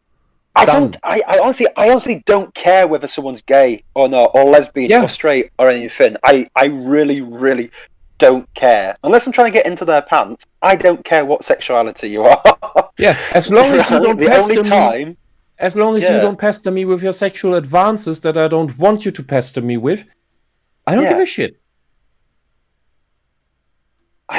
The only thing, like, if I'm on a night out, the only thing I ask is, do you have a boyfriend? And if they say yes, leave them alone. If they say no, I'll buy them a drink. That's as far as my questioning goes. I just don't care. Everyone's so addicted with While this you look at the gayness. show through this lens, the clearer it becomes how the creators are able to use its goofy settings in order to explore serious topics. LGBTQ issues go beyond the romantic spectrum. They encompass matters of equality, acceptance, and understanding. And there's no reason so equality and acceptance and understanding is only gay. That has nothing to do with gay people. What the heck does equality have to do? What are you referring to? Equality all has those nothing things to do with only love. gay. Only equality. Also, equality has nothing to do with just gayness. The gays don't own equality. What factor? What elements of a person who's homosexual has issues of equality? Who's gay? Like what? When does that enter their lives? What legal? Oh, I can't get married. Oh wait, yeah, I can. Oh, I can't own a. Oh yeah, I can. Oh, I can't. Oh yeah, I can. Oh, I can't do. Oh yeah, actually no, I can. Oh, I can do everything that a straight person does. Yeah. The only thing a gay man can't do that a straight man does is enjoy having sex with a woman. The acceptance. You know what the big joke is? These people tend to live in politically like-minded areas in cities. They live in the very places and they hate. Yeah, and they hate They think they're oppressed in these places. Who's oppressing them? Yeah, but here's the thing. Can't point at anyone. All these people, Oh, these people oppress me. Well, they're gay like you. So what does that mean? They can't point at a law that oppresses them. They can't point at a person that oppresses them. They say, "Oh, it's the devil. The devil is everywhere, and it's in the air, and it's some white I feel so male somewhere I can moan at. Yeah, but I just wave in the corner and go hello like that." Yeah, that's why this is a religion, because they believe they are oppressed by ethereal demons. Yeah, and that's why they will forever be like this. If you think you're being suppressed, and the only people you surround yourself with is woke ideology nut jobs, then you might know what your problem is, and it ain't the other people; it's the people you surround yourself with. Yeah, the group reality in that is that all these distorted, delusional things are true. They have no basis in reality, but within that group, these things are true. They are believed. Just as much as certain groups of Christians believe that Jesus Christ is a corporeal thing that can possess them, and others believe that, oh no, it's a trinity of things, and it's just this everything. It's every flavor, and it's magical. It's magical thinking. When deep down we all know that there is only one God, and his name is Steven Seagal. So. These people need therapy. Yes, they do. And crushes. This is a series that has pushed the barriers of the questions that cartoons can deal with. What? And they did it in These questions have been answered! You fucking retard! A cartoon can deal with anything. Absolute fucking knob jockey! Honestly. Oh, I swear to God. Cartoon. Have you... Woman, watch anime. Anime does fucking everything. Manga does fucking everything. There's probably some manga out there that deals just with repairing heaters. Oh my God! Plumbing. Everything with this, you go to fucking recess. Watch Recess. That was a great show to show how kids are growing up and everything. Yeah, they did all these things a lot better than this. Shut the fuck up. And that ended 20 years ago. So you're late, you're fucking wrong. Shut the fuck up, see a fucking doctor, because you're addicted to gay. These people have no concept of time, and they have no concept of anything existing before they became somewhat aware of their surroundings. Before they became political, nothing existed. They act like they are the first people to come into the world, and the first people to ever address any of these topics or issues, because they cannot deal with the reality that their lives are meaningless. Mm-hmm. The way they act, because they find no meaning. They have no developed personality, and that makes it very hard to find meaning if you don't have a personality. And so they come up with all this nonsense, with this identity nonsense, with this gender role nonsense, where they are just dressing themselves up in different things, but none of it is themselves. None of that is real. None of that is exploration of the self. Yeah, can I also say, that last cartoon was so amazing, it only lasted one season. So amazing, so world-changing, it lasted one season. It didn't get renewed for another season. Yeah, making difference. What fucking difference are you talking about? Yeah, what difference? The only one that I've ever heard of is Shira, and I know that's just lesbian fanfic. Then nobody really watched that either. Kipo. Never heard of it. Only one person in our chat has heard it, and our chat has watched and read some fucking strange things that surprise even me. And no one heard of this. Her statement is what cartoons can do, or what it was, or what boundaries they can push, something like that. Even cartoons. These boundaries are already these cartoons. You can do the anything. She's talking about had already been pushed 20 years ago. If you want to see what cartoons can do, watch Animatrix, watch Ghost in the Shell, watch if you can stand it, watch Fritz the Cat, which I find was very disgusting thing. Fritz the Cat is. I know. Watch such a strange thing. I don't know what the name was. Watership Down. When the end left the forest. Secret of Neem. When wind blows. I'm saying all these things have been the boundaries have been pushed. The boundaries these progressives are getting to, the rest of society has gone over them and are on to the next thing. But the progressive are dragging everyone back so that they can say they were the first people. And that's all it is. It's a narcissistic want to be the first people over the fence. In reality, there's been millions of people gone over it already. Yeah. Hawk, you're an Englishman. Have you seen When the Wind Blows? No. I think I hope it's the right title. I've only seen it once because it's a drag, but it's great. It's a very old English cartoon movie. It's very slow, very quiet, and it deals with the idea of Britain having been nuked. And you have this old couple, yes. Old couple that then they survive this somehow. They slowly die of radiation poisoning. Yeah, that is a cartoon, and that is doing something. That pushes boundaries. Grave of the Fireflies. It's one of the best war movies I've seen in my life. No, I expect what you're going to say.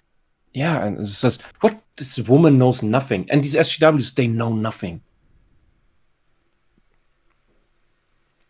I'm done. Sorry. All right, let's go. There are different ways of tackling the issue of LGBTQ representation in cartoon shows, each with their own strengths. It's not an issue. While my comments don't encompass the entire realm of possibilities of dealing with those questions, nor does it attempt to reduce the matter of representation to just these three instances, It feels refreshing to have such positive examples at our disposal. They're not positive examples. Cartoons, however, don't just magically show They're up on ham-fisted. television, or streaming services, or wherever you prefer to watch them.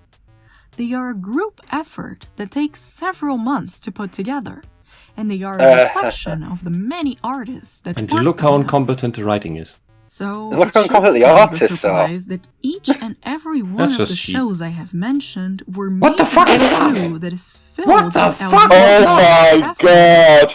Oh my god! These All people- working as a team in Those were not trans people. Those were fetishists.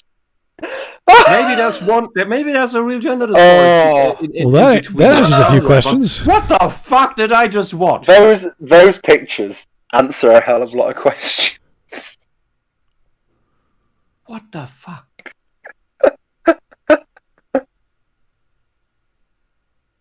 I'm so time out. Those were people in their late 20s, 30s. Okay, the what the fuck is turning into a creeping smile. I'm getting to the laughter portion in a minute.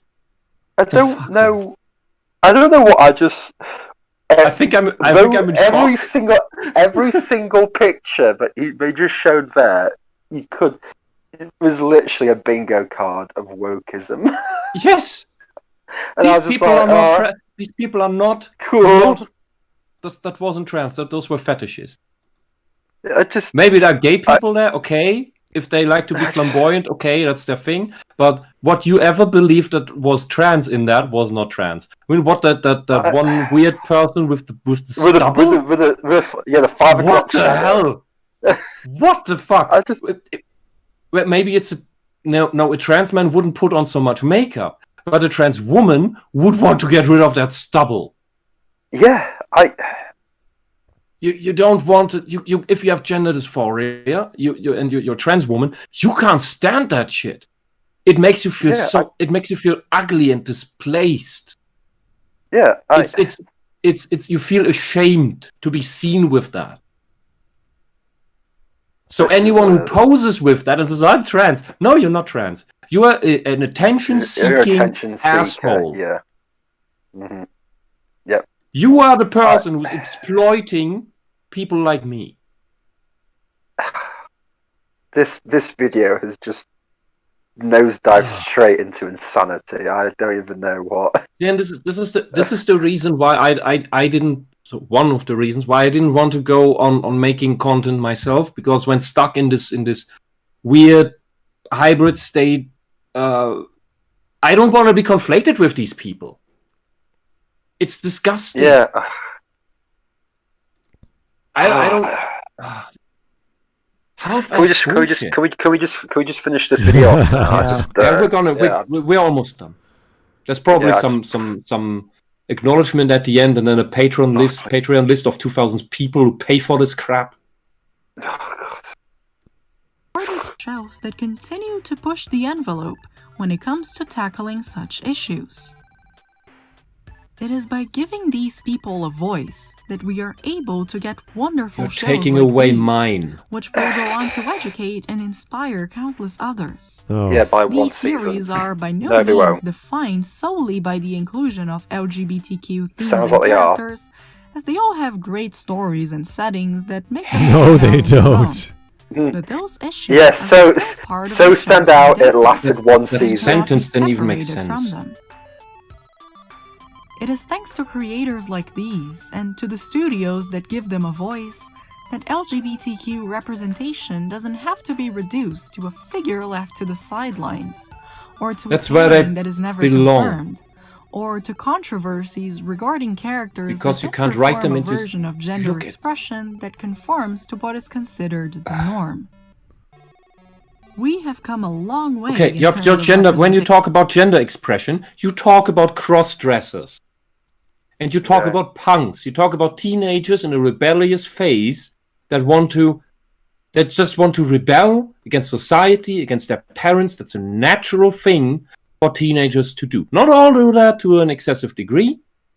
It's there somewhat. It's there to get out into the world and make it on your own. It's a natural process that humans go through in order to detach from their parents and become individuals.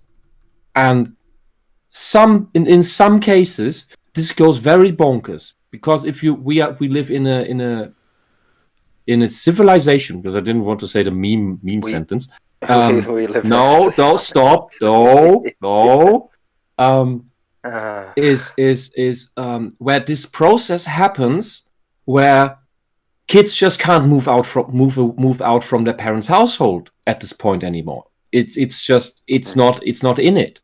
And when they're stuck in that, there are kids who go to ever more extreme degrees to show their parents, I do not agree with what you do, so I now have the right to vote, and now I will vote for the opposite party of what you vote for, just because it's the opposite of what you do. So when you have let's say a normal family, I'm not even going to say conservative or traditional, just normal, then it can be that such kid will go full punk and will even think that, okay, what's the worst thing I can do? That's the most opposite of what my parents expect. Okay, I'm going to wear dresses. Or if it's a girl, I'm going to wear all this super manly punk stuff and get a motorcycle and get into a biker gang. And I'm gonna be a lesbian by choice, somehow. And then I'm going to transition, because that defies the norm that my parents set before me. And none of this thing is... Can you imagine? I'm just looking forward to any of the woke parents waking up one day and their kids are in full Klansman outfit. Well, that is the pendulum going to the extreme other side. Yeah.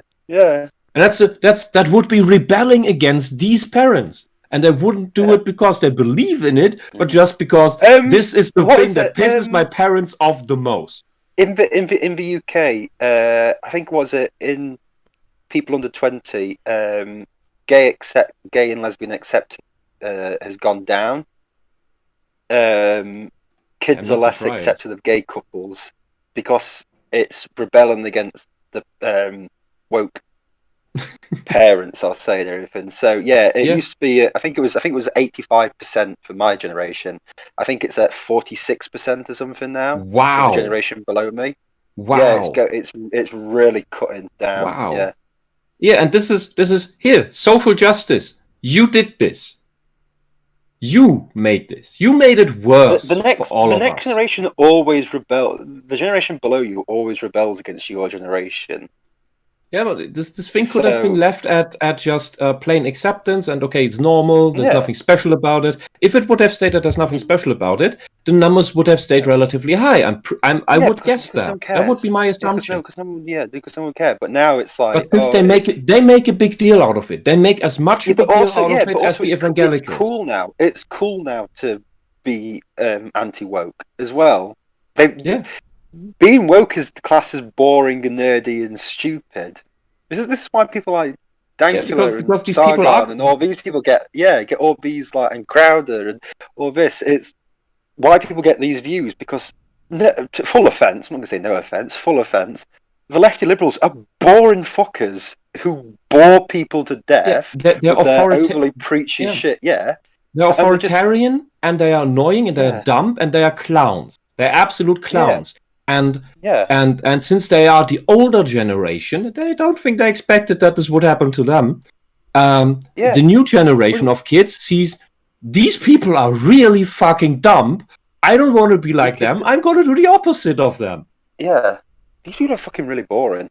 I'm going to do the exact opposite. All right, guys, let's keep going. Finish this off. Sorry. And we still have a long way to go. No! Singing our praise to shows you like went these, backwards! Not only learning from them, but actively fighting in the name of the voices they are trying to represent and amplify, I am certain that the list of positive examples will only continue to grow. No. Because these are bad examples. For watching. What the hell is... These are bad examples. And hello. Thank you. It was very nice of you. Oh, I don't want to hear a voice anymore. God. Yeah, that doesn't need to be. So, These are not positive examples. These are not. This shit doesn't speak for me. This is the opposite. And I forgot what she said at the end. Oh, hello. All right, so I'm going to show you guys a clip from The Munsters. This is a show back in the 60s. This was black and white, but they colorized this scene. Yes, The Munsters. The Munsters were awesome. It's a great show. Very endearing. It went on for about 2 years, and I obviously was not old enough to watch it, but it tells a story about a bunch of basically Addams Family-like family, but they're all monsters, and they're nice, and they're teaching their children and other people how to be nice to other people, even though they're monsters. Very simple premise, right? Yeah. Okay. This is 30 seconds long. Just listen to what he has to say. The lesson I want you to learn is it doesn't matter what you look like. You can be tall or short, or fat or thin, or ugly, or handsome, like your father.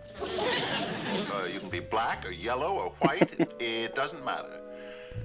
What does matter is the size of your heart and the strength of your character. Beautiful. That's it. That's all you need. Beautiful. All this crap goes away. Yeah. That's 50. It's actually, I think that's 58. Actually, I think. Oh, really? Was when that episode was done. So the progressives are about 60, 70 years late. Very progressive, aren't they?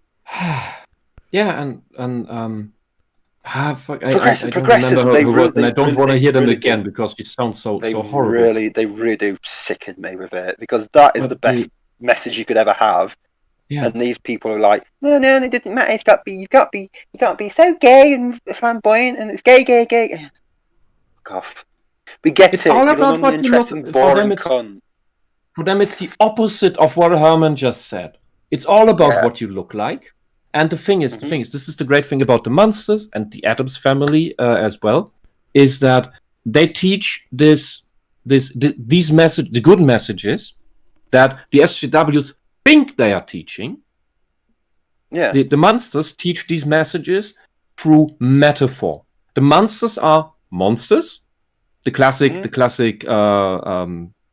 types, the classic monster fiction, and all the other people, they're normal people, and they're all dysfunctional.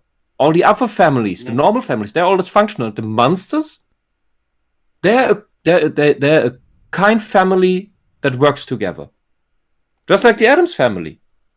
Complete weirdos, but the family love inside the family, that is stronger than you see in most other families. Yeah, and that's the amazing thing, because that shows that they all look like monsters, and the monsters are everyone in the monsters family is a different monster, apart from cousin Jane. But they're all inside. They're all wonderful human beings. Yep. And this is through this metaphor, this translates what the SJW is doing with these cartoons that we just saw, or were shown, is that they took the ham-fisted approach of, here is this thing that I want you to accept the way I present it, and this is the way this thing is real, and you must like it this way that I show it to you. Then you are a good person. And so I'm sorry, that's not conveying the message that Herman just conveyed. Yeah, exactly. Yeah. All right, guys. I think we did a pretty good job covering that. I'm surprised we went through it. I thought we were going to stop halfway, but wow. Yeah, I hope I didn't tire you out. No. I was. That video really did tied me out. Well, we cut it short yesterday, so I thought we'd finish it off. That'd be nice.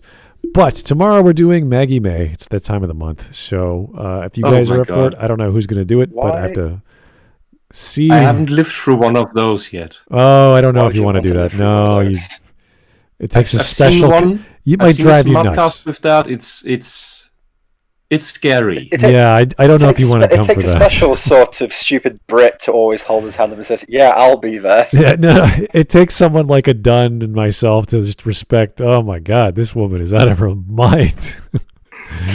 So, yeah, no, it's not for everyone. I don't mind if people don't come on. That's fine. But we will hopefully have that set up for tomorrow, if not Saturday, depending on who can make it. But we are going to be setting up some Smud talks. Like I say, I'm free for Maggie. So yeah. Okay, I will be setting up some Smud talks for individuals who want to have particular videos covered, because I know some people asked for specific stuff. They're on the list, but we aren't getting to them. And we have lots of people on the Smudcast who want to do their thing, and we don't get enough time with them. So that's why we have Smud talks. So we're going to be doing a few of those. Anyway, thank you guys for coming in. I appreciate all your time. That was a strange take for a very popular video to get that many views and to get that publicity. Is frightening. This is just scary. This is just TLDR final line is she demonstrated that she completely fetishizes this LGBT stuff. Mm-hmm. And the people who make these cartoons as well, they're not real depictions of the real people that have these that have to deal with these things. These are fetishized stereotypes and beliefs about how the world interacts with us or something that these people make up. There's no grounding in reality with anything these people write. It's just it's like fetish porn. Okay.